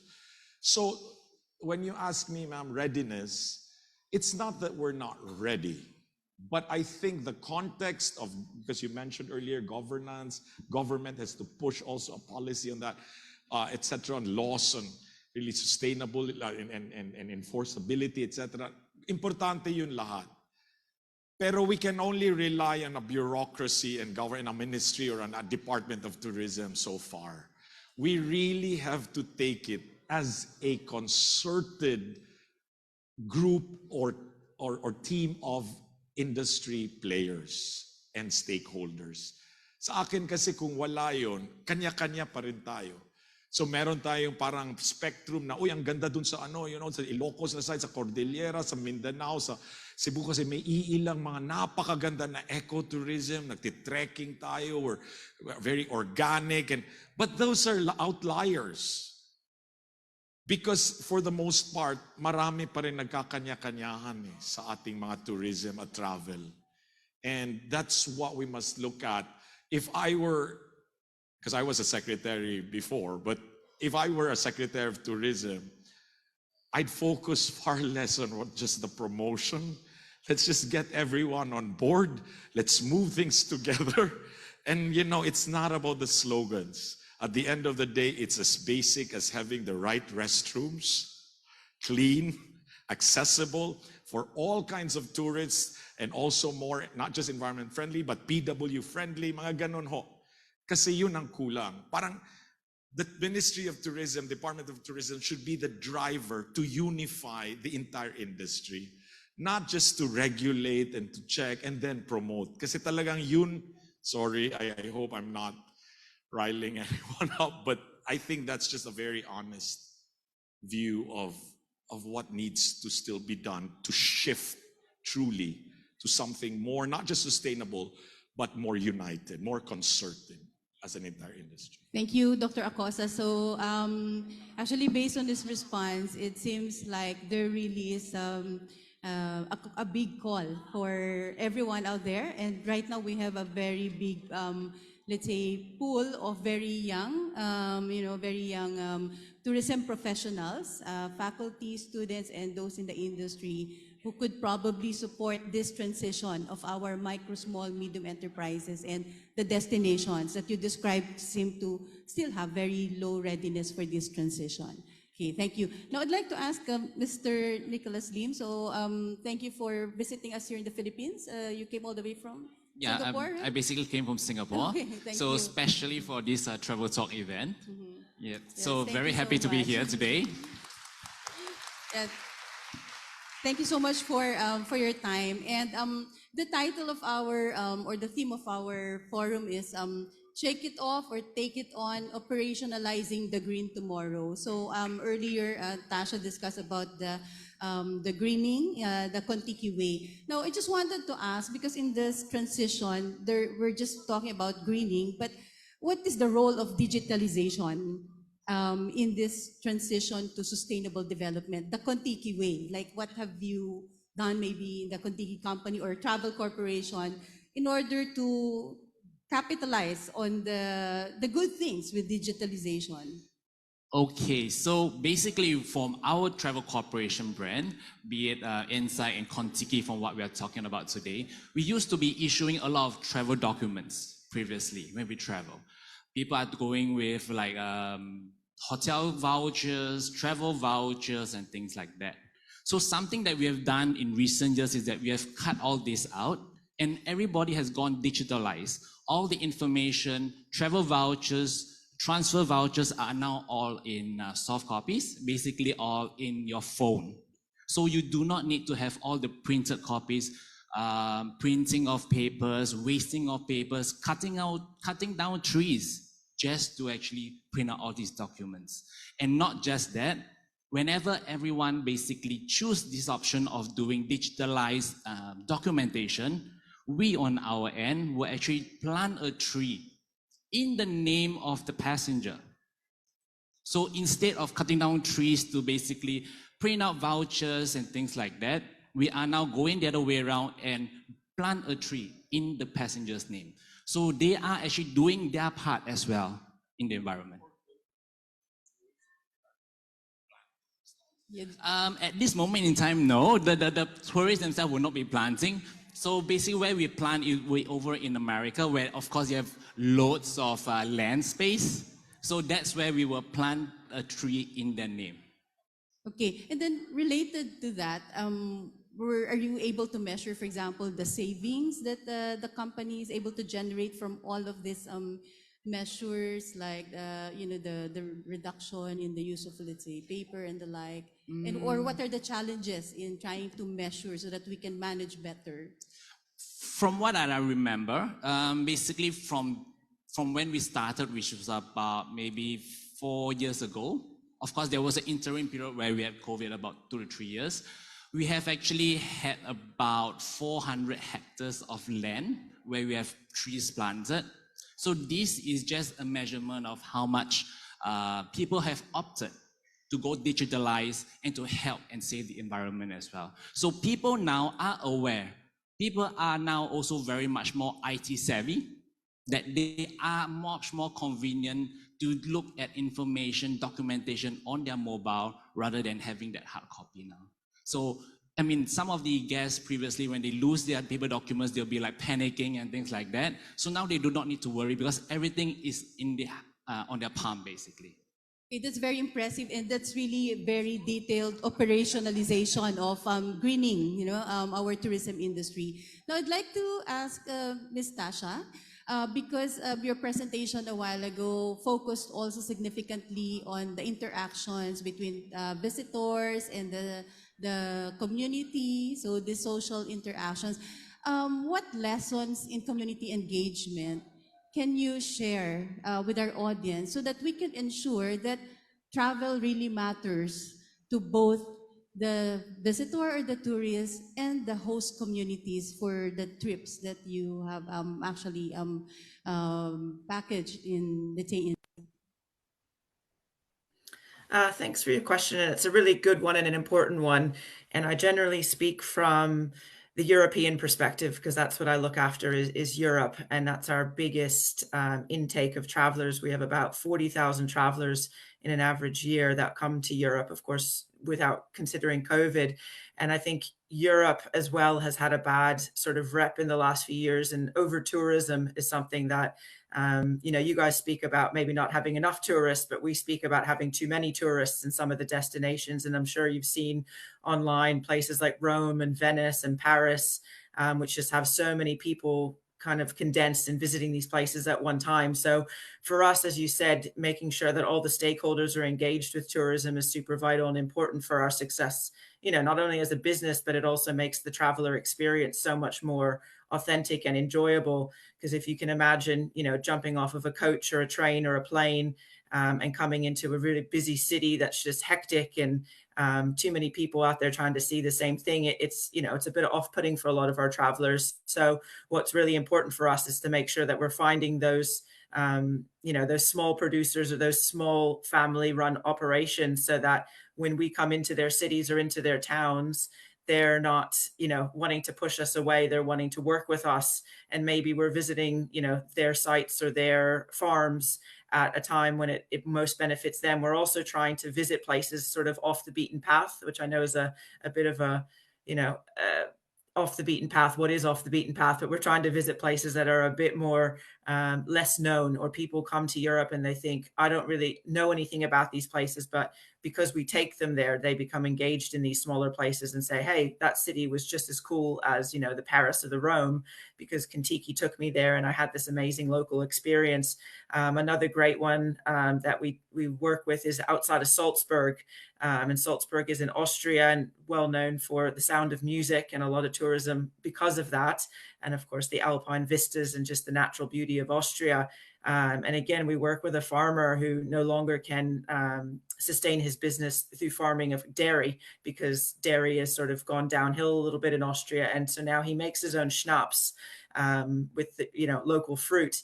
And so our travelers come to his farm, which is about 30 minutes outside of Salzburg, and they don't really ever think this is going to be an amazing experience. But when they head out there and meet Rupert and they meet his family, and they're served this, local meal that Austrian families would eat together, and they get to try the local schnapps, and he tells them about the production of it, it means that his business can still stay standing. He just has to find a more creative way of doing it.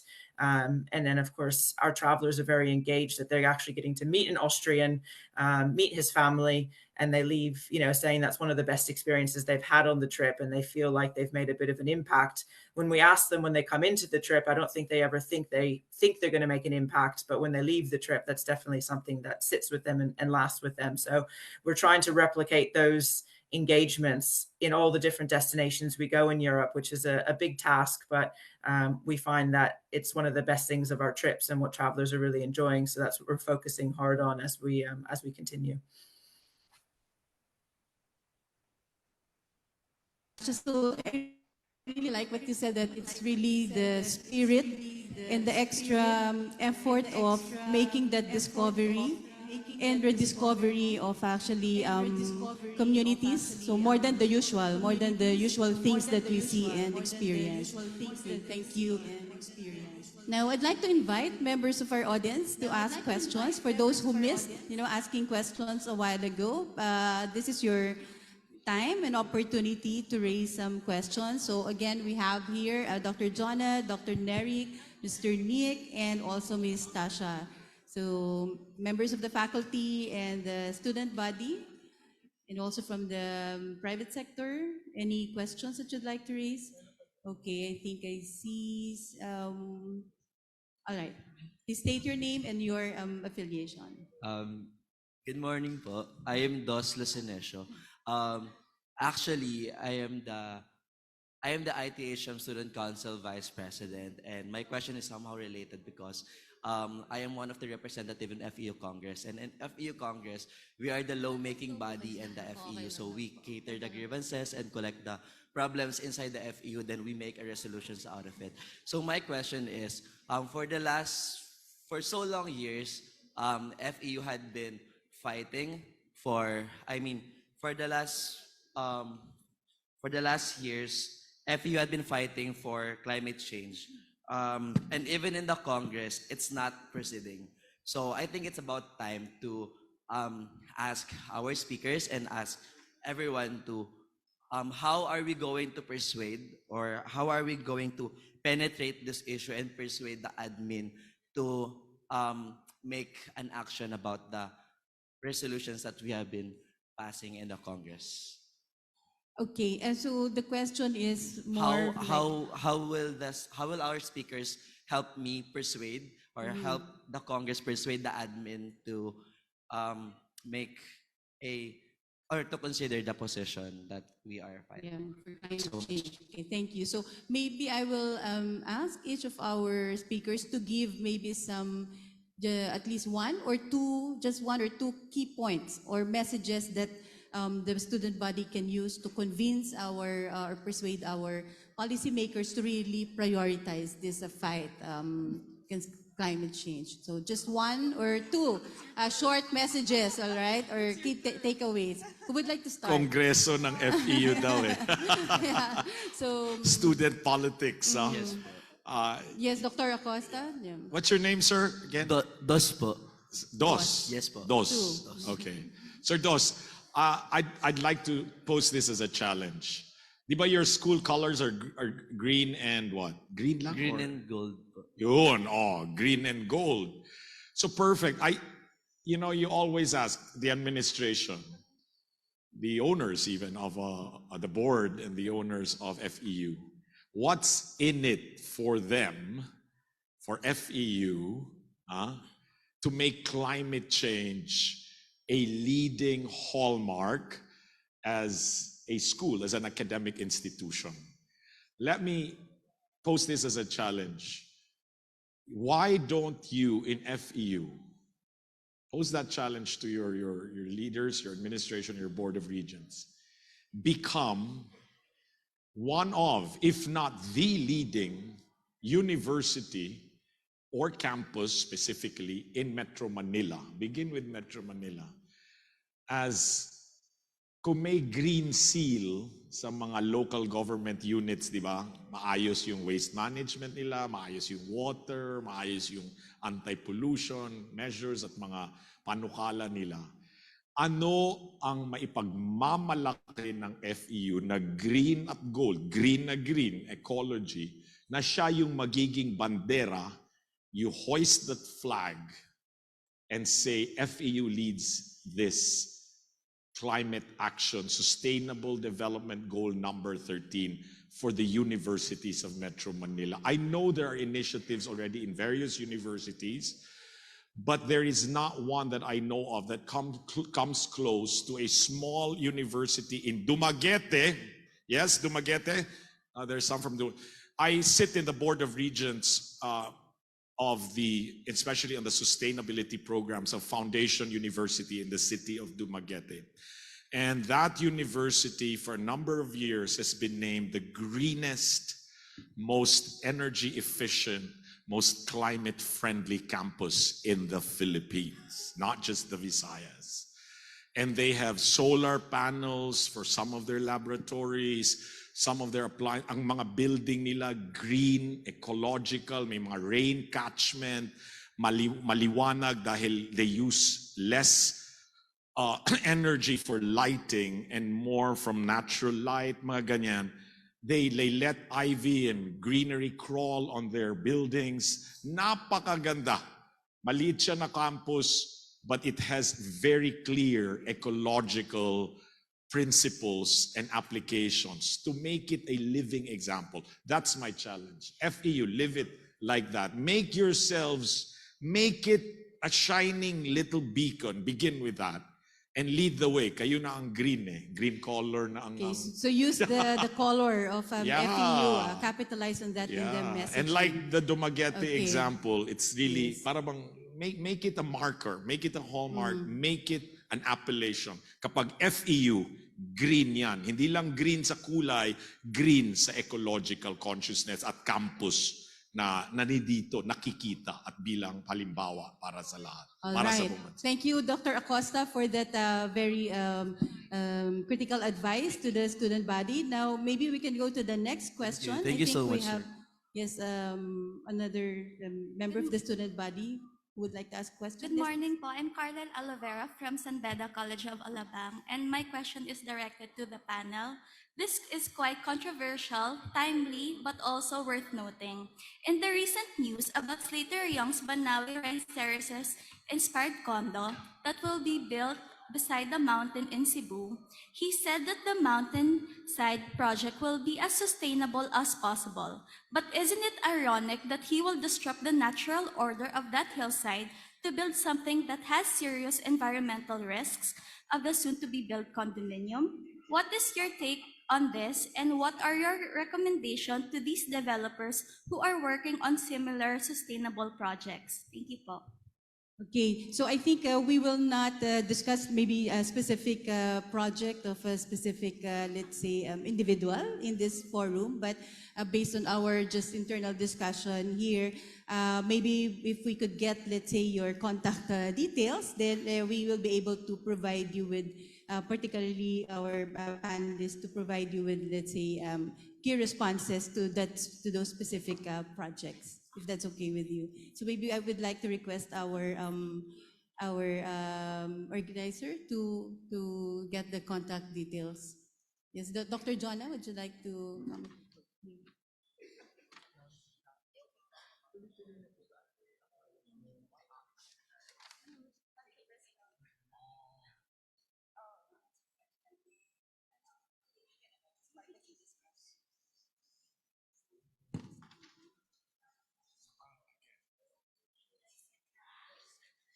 All right. Okay. That's really very controversial, no? So, in general, okay, the planet really has too many people already, and we're doing a lot of destruction on the natural resources. Okay, we're taking away spaces from species.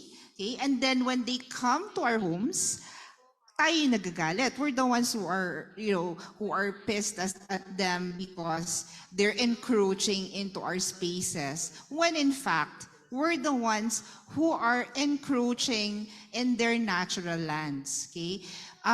So without going into specifics, I think businesses, no, real estate developers should really make sure that they don't create more parang harmful impact on the environment, no.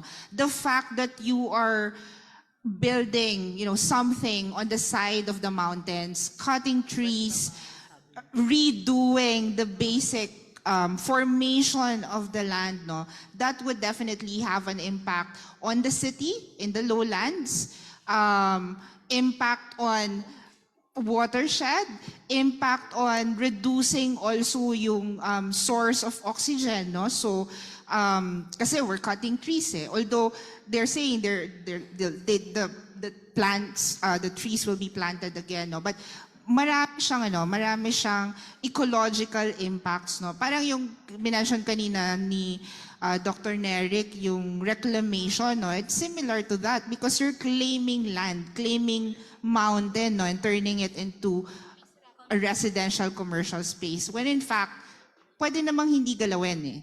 Diba? So, yun. Thank you. All right, thank you, Dr. John. I'd like to ask Mr.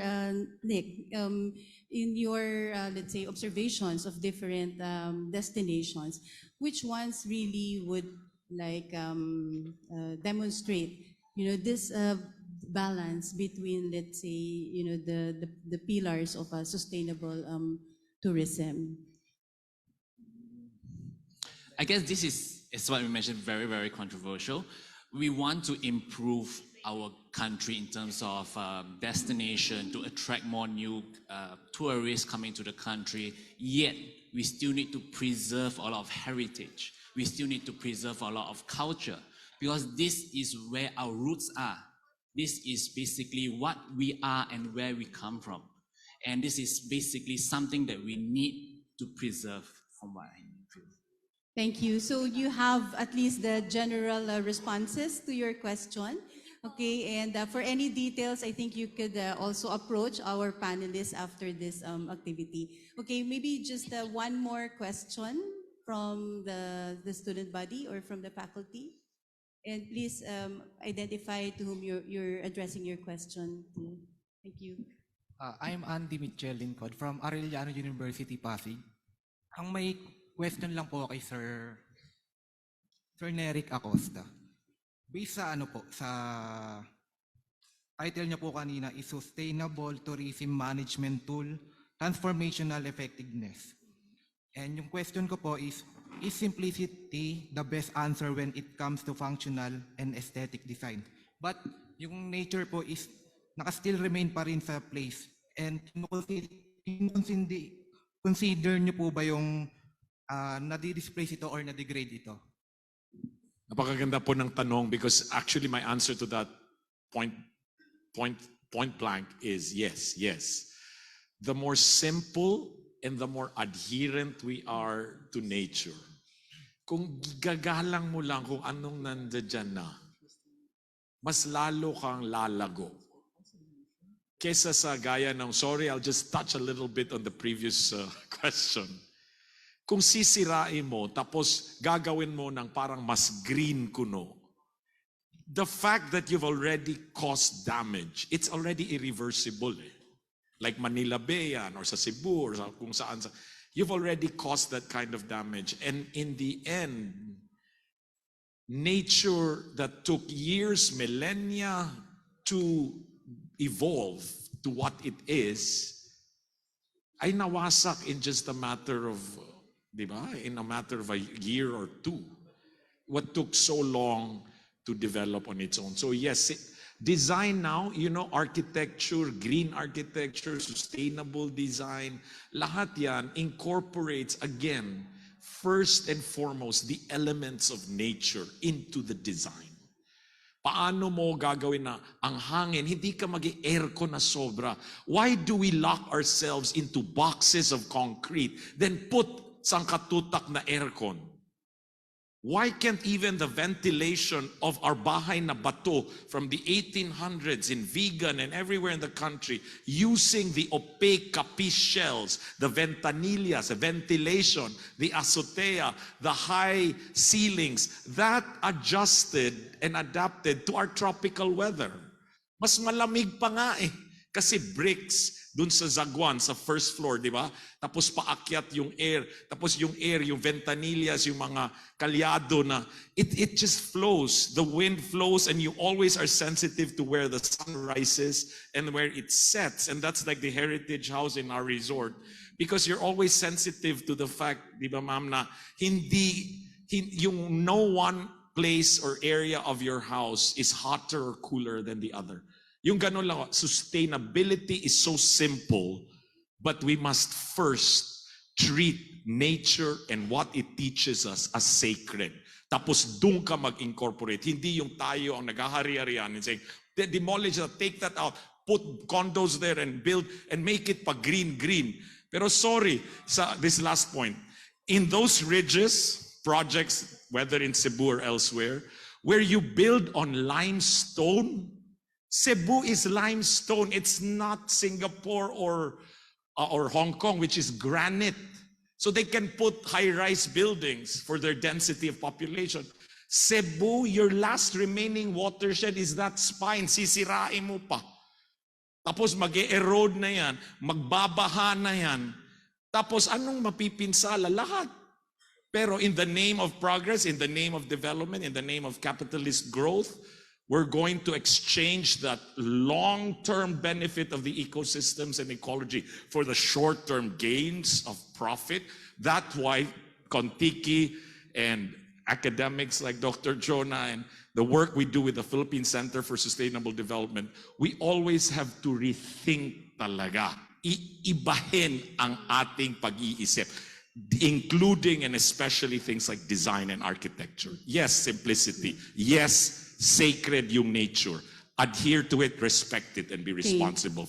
Thank you so much, Dr. Acosta. I know you have more to share, but I actually just need to conclude our panel discussion. And again, if you have questions that you'd like to ask our panelists, you can actually approach them after this activity. So let's give a round of applause, a big round of applause to all our panelists, Dr. John Abakilias, Dr. Neric Acosta, Mr. Nicholas Lim, and Ms. Tasha Hayes. Thank you so much. Dr. Rodolfo for once again providing all those interesting and very important points for consideration as we look forward to continuing how to operationalize the green tomorrow. We would also like to acknowledge the presence of Mr. Nicholas Lim from the Travel Corporation.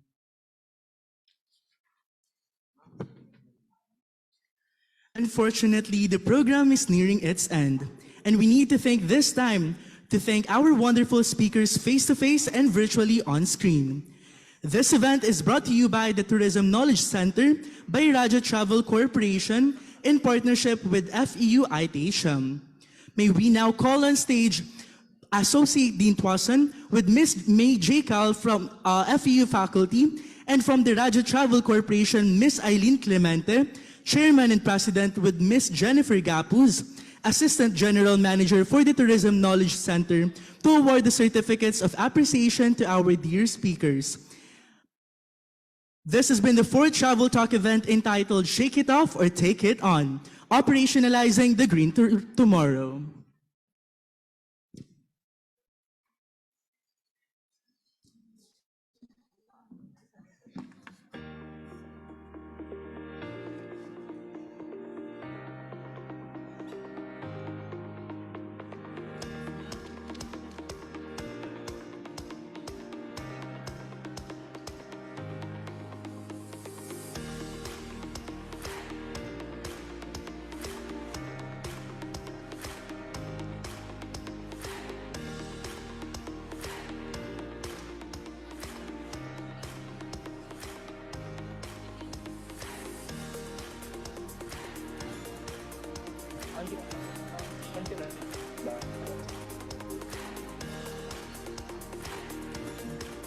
we would like to give the certificate of appreciation to our first speaker, Dr. Jonas C. Baquillas, Associate Professor from the De La Salle University, Philippines, for presenting and sharing her expertise on the emergence of green tourism, sustainability measures, and best practices.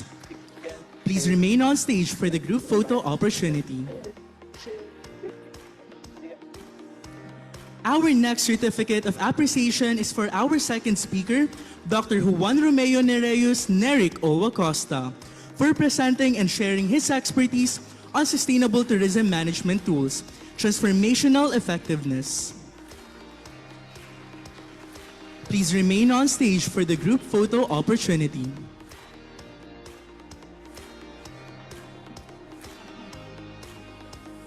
Next, we would like to virtually give this certificate to our third speaker from London, United Kingdom, Ms. Tasha Hayes, for presenting and sharing her expertise on supporting sustainable travel the Kontiki way.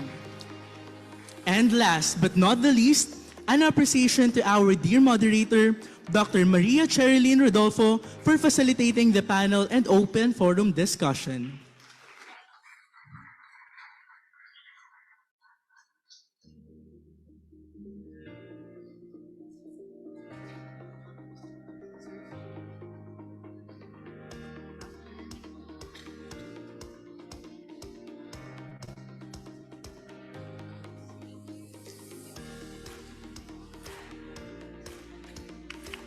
Once again, let's give them a warm round of applause.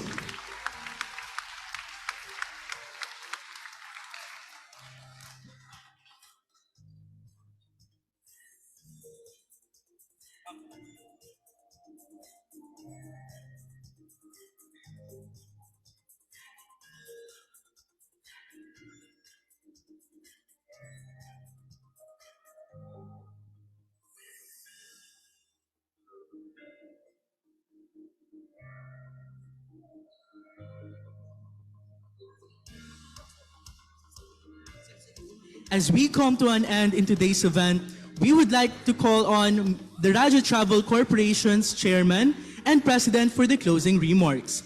Let's all give Ms. Clemente a warm round of applause.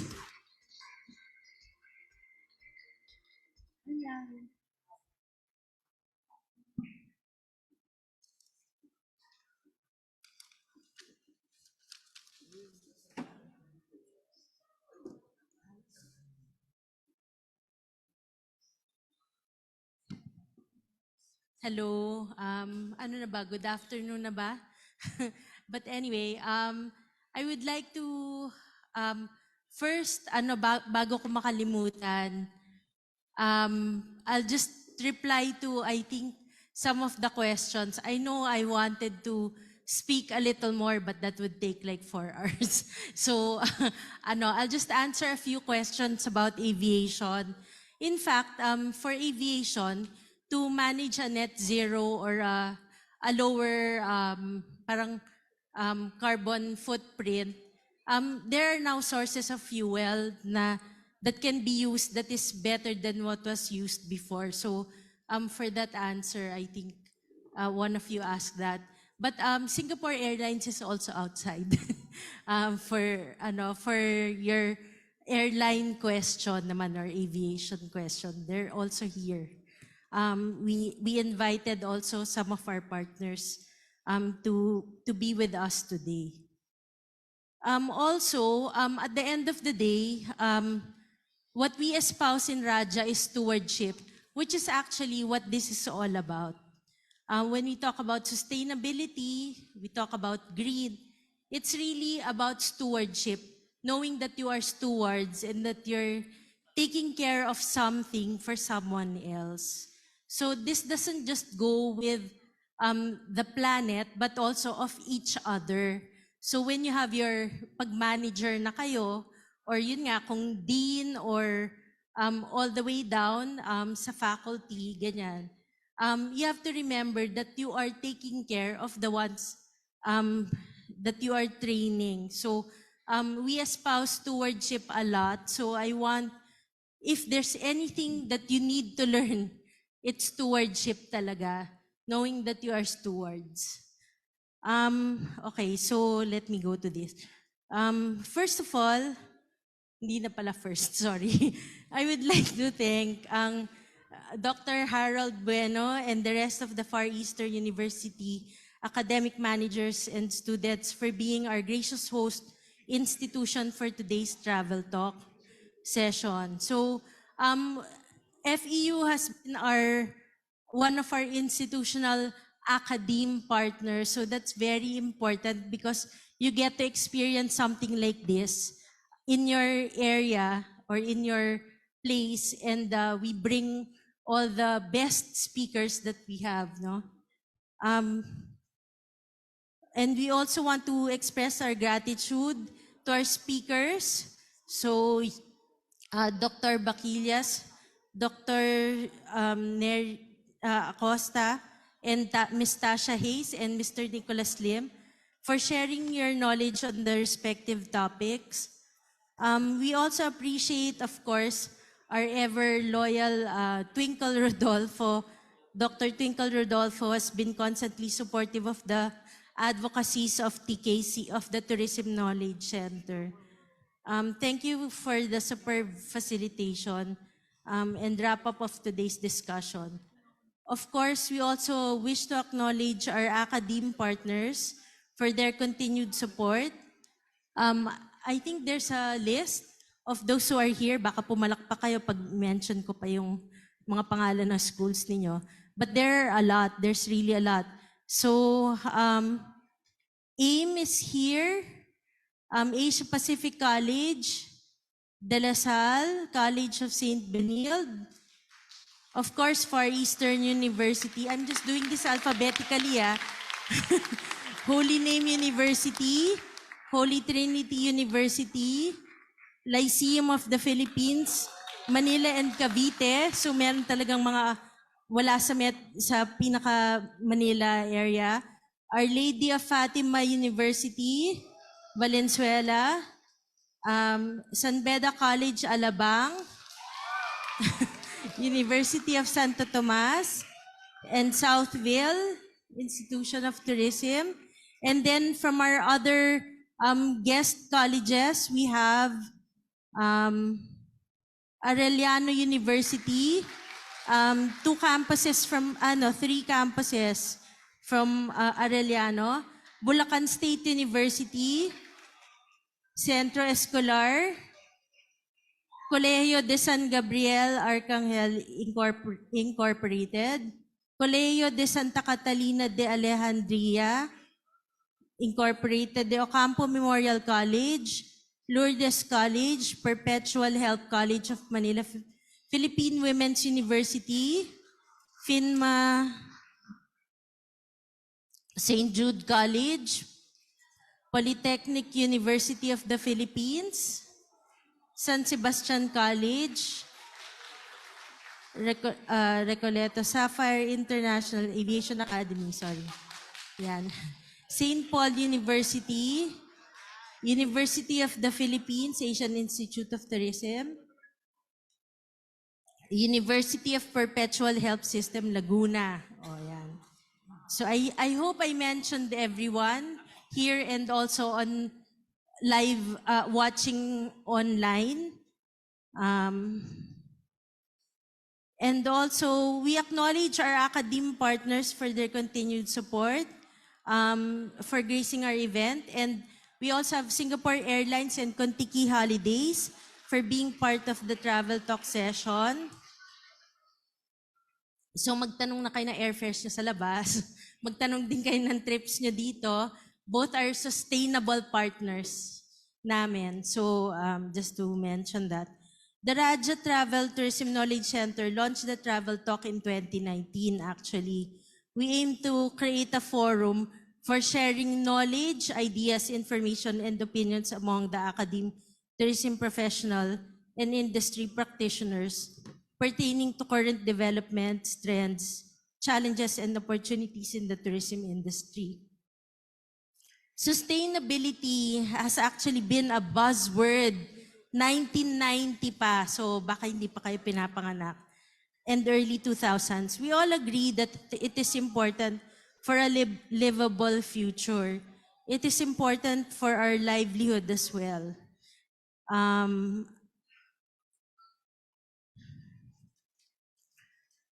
So we hope that through today's session, we have been able to give some clarity on different ways that we can operationalize. So I think there have been other talks na hindi pa sila nandun sa operationalizing, nandun pa lang sila sa theoretical side nitong sustainability until now, considering na 1990s pa yan. No? So we want to make sure that you also know that this has already been in practice by our speakers as well, and for citing some examples that they have mentioned, and also especially for Kontiki, talagang makikita nyo, you see it mostly on accommodations, which is true. It's easier to see it, but for a travel agency or a tour operations, do you really see where you can also make savings and where you can influence the savings? So more often than not, travel agencies and tour operators influence more. The rest show example, like accommodation, show more of the example within a premise, within a location. Whereas we are able to, we have the privilege sa travel naman to be able to show what can be done where in different areas. So hindi lang sa accommodation but also on your flights, your transport. So as mentioned also, they've been using it for buses, using a different type of fuel and so on. So I just want to say, former President of Mexico, Felipe Calderon, who is also the honorary chairman of the Global Commission on Climate Change, talked about all of this under the word ecosperity. I think that's a term that we also should use, kasi ecosperity talks about all of the different things that we can do, both economically, ecologically, and all of that, no? So hindi ito two mutually exclusive events. Hindi rin sila on polar points. You can actually achieve both. And apologies to the speakers, I believe that all of these can be done together. Not just yung may short term na you start with profit. Not really, but because you can already start doing what you can do at the onset. And when you talk about long term, you're not talking about later application. You have to start now. So what we can do is all start now. Kung merong low-lying fruits na pwede nang gawin nyo na. Single-use plastic. Ilan sa inyo nagko-consume ng bottled water sa plastic bottles? Meron ba sa inyo gumagamit ng, bumibili ng Absolute, Wilkins, or Summit, yung mga ganon? Gumagamit kayo nun? Okay, so those are all plastics. If you really want to make a difference, each one of you, ito ngayon, dito pa lang, 800 na tayo So that's already 800 plastic bottles that you will not use for one day. One day lang. So that's already 800 bottles that you will not have to use. So imagine that. So ang laki na nun na nagawa nyo for the environment, so to speak. So start with small things. You can do that right away. Again, digitalizing as mentioned. You can start using your phone instead of printing. So if the schools can also participate in how to make things more electronic, baka it's better. Now, I know there's Chat GPT at medyo hindi pa aware ang mga tao sa Chat GPT. O kaya mas nauuna pa yung estudyante nyo malaman ng Chat GPT kesa sa inyo. So make sure na matuto na kayo and find out how, kasi hindi naman ganun ka-reliable yun eh. You will notice how to, well, we have a session on that, na how you can detect yung mga kailangan nyo i-detect. Hindi ko na i-expound yan. Pero anyway, it's under ecosperity, and basically, this talks about decarbonization and veering away from the current concept of urbanization. Yung urbanization kasi we keep on doing that. Pero is it the right definition that we need to use for today? Anyway, further, other experts need government and also other stakeholders to introduce green industrial policies that concentrate on the 4 dimensions of development, diversification, decarbonization, and democratization. I know this is very hard to explain in such a short time, but it's always also hard to implement from policy or advocacy to total implementation. But this is why we have this session today to show that there are already implementations, as I mentioned. But still, it's lacking, or still we have to do more. And that you have to remember that all of this is still part of our journey. We need to, again, take it on and not shake it off. So with that, I hope you all learned today, and I hope we can do a similar event in your area soon. Thank you. Thank you so much, Ms. Clemente. And before we conclude today's event, in the spirit of accessible information and availability of opportunities for tourism research in the Philippine setting, we have Dr. Michael Cortez, the conference chair for the Asia Pacific Business and Economics Research Society, or APBERS, who wishes to invite our TKC Academe partners and the rest of the Academe network to the call for paper for the APBERS Japan Winter Conference this coming 2024. To share more information on this matter, may we call on stage Dr. Cortez.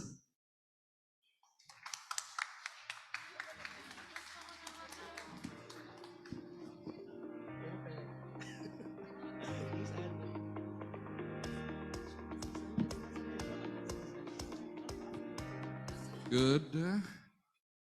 Sakto. Good noon to everyone. Magandang tanghali po sa inyong lahat. And my name is Michael Cortez, and I am the president of Asia Pacific Business and Economics Research Society.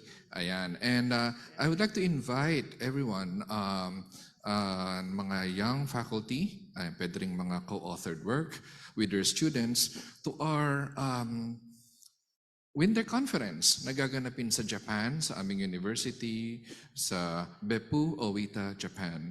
And the name of the university is Ritsumeikan Asia Pacific University. So we have partners, universities as well, and research centers like the Asian Institute of Management, and of course, Raja Travel, our exclusive partner, travel partner and organizer, the Knowledge Center, para sa conference natin na gaganapin sa Japan this February. So I think you can see the QR code and you can submit the abstracts there. And we are calling for, our theme is a multi-stakeholder approach to advancing business and economics research, post-pandemic lessons and emerging frameworks in the Asia-Pacific region. Ayan. So deadline for abstracts is coming soon, which will be around November. And then acceptance happens by the end of November. And you can soon make flight arrangements with Raja Travel. Ayan. And we'll have the winter conference on February 6 and 7. And if you were lucky enough to score some Taylor Swift tickets, tiniming talaga namin na ang conference ay kasabay or kasunod ng concert ni Taylor Swift sa Japan. So if you're flying to Fukuoka, then might as well go to Tokyo and enjoy the concert by Taylor Swift.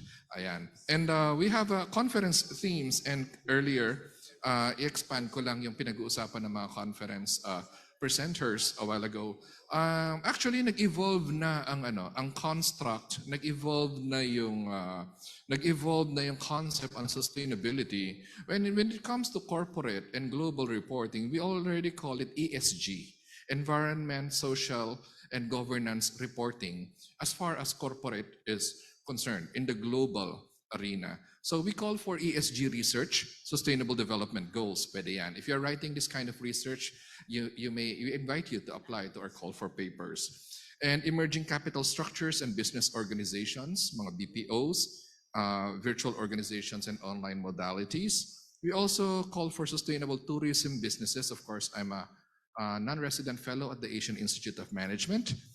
And we look for tourism carrying capacity, best practices, and social enterprises. Likewise, we call for research on circular economy, sustainable consumption and production, agricultural entrepreneurship, materials renewal, upcycling, and recycling. And speaking of, binabanggit ni Miss Eileen Clemente kanina yung sa pet bottles and sa mga drinks, ganyan. Actually, in another environment, if you were in Japan, you wouldn't be so conscious about drinking from pet bottles. And Japan consumes pet bottles like 3 times a day. Pero in another environment like Japan, there is a systematic way of recycling things. And you wouldn't feel so bad drinking from a pet bottle kasi it turns into a car dashboard, it turns into an umbrella, it turns into a tent. Maraming nagagawa ang pet bottles sa Japan because it is an organized system of collecting and recycling. Ayan. Kaya conscious yung lahat ng tao doon with the pet bottle. It's fine to drink pet bottle in Japan. Basta you throw it properly. But in another environment like here in the Philippines, I feel so bad, really, Eileen. I feel so bad drinking from a pet bottle kasi I know that we don't have that system. And then when you travel, and I've been traveling the past 2 months from Luzon, Visayas, Mindanao, from Siargao to Coron, to Panglao, to Maripipi, to the Cuatro Islas. Lahat yan, napuntahan ko. And I feel bad when I see a pet bottle floating around. And that's why I personally, I also have the advocacy not to drink from pet bottles here in the Philippines and carry our own social water bottle. Ayan. And likewise, and finally, we look for post-pandemic frameworks for sustainability and resilience. We have a journal, and we're still filling in back issues. So we invite young academics and scholars to submit your applications by following the website and clicking the QR code over there. It's upburstjournal.net. At the end of the 2-day conference, we have a heritage tour where you can enjoy culture, samurai culture in Japan, where may mga kimono cosplaying, and likewise a tour of countryside Japan, which is basically hot springs over winter. Ayan po. So I'd like to invite the young scholars of the fellows, research fellows of the Knowledge Center and Raja Travel, and some of my colleagues here to join us in our winter conference, Asia Pacific Business Economics Research Society, to be held in Japan, February 6 to 8. Thank you very much. Thank you so much, Dr. Cortez. To interested parties, please visit www.appersociety.org and www.graduatetravel.com as its official travel agency.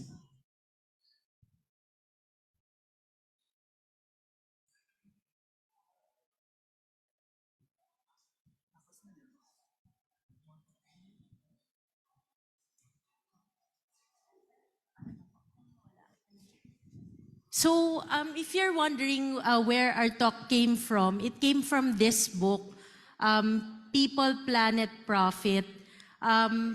Actually, this book was compiled and authored also by Miss our facilitator today, Miss Sherilyn Rodolfo and JP who is not here today. But yun nga, ito yung pinanggalingan. So I encourage you or masana the faculty to also read about it kasi these are written by different people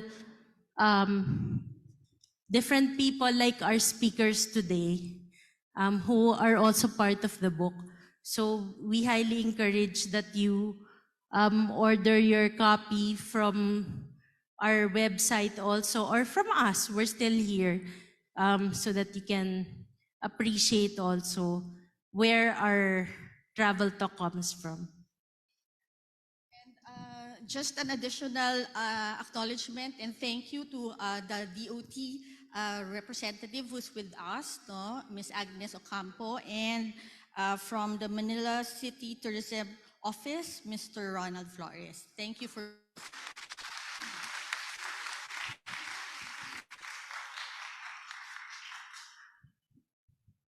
Once again, thank you so much, Miss Clemente. Now, may we invite everyone to all rise for the FEU hymn.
And that concludes this year's 4th Travel Talk event with the theme Shake It Off or Take It On, Operationalizing the Green Tomorrow. Brought to you by the Tourism Knowledge Center by Raja Travel Corporation in partnership with Far Eastern University, Manila, Institute of Tourism and Hotel Management. Stay safe and be brave. Thank you po, thank you. Thank you po, thank you. Nako, thank you po, thank you, thank you.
To all our invited schools, we are encouraging you to come on stage for the photo opportunity.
Thank you so much. Well, ibalik mo na yung ano, Facebook. Ay, nabigay na, nabigay. Yung ball pen. Ayan din, okay na rin. Ay, hindi Magpagahay.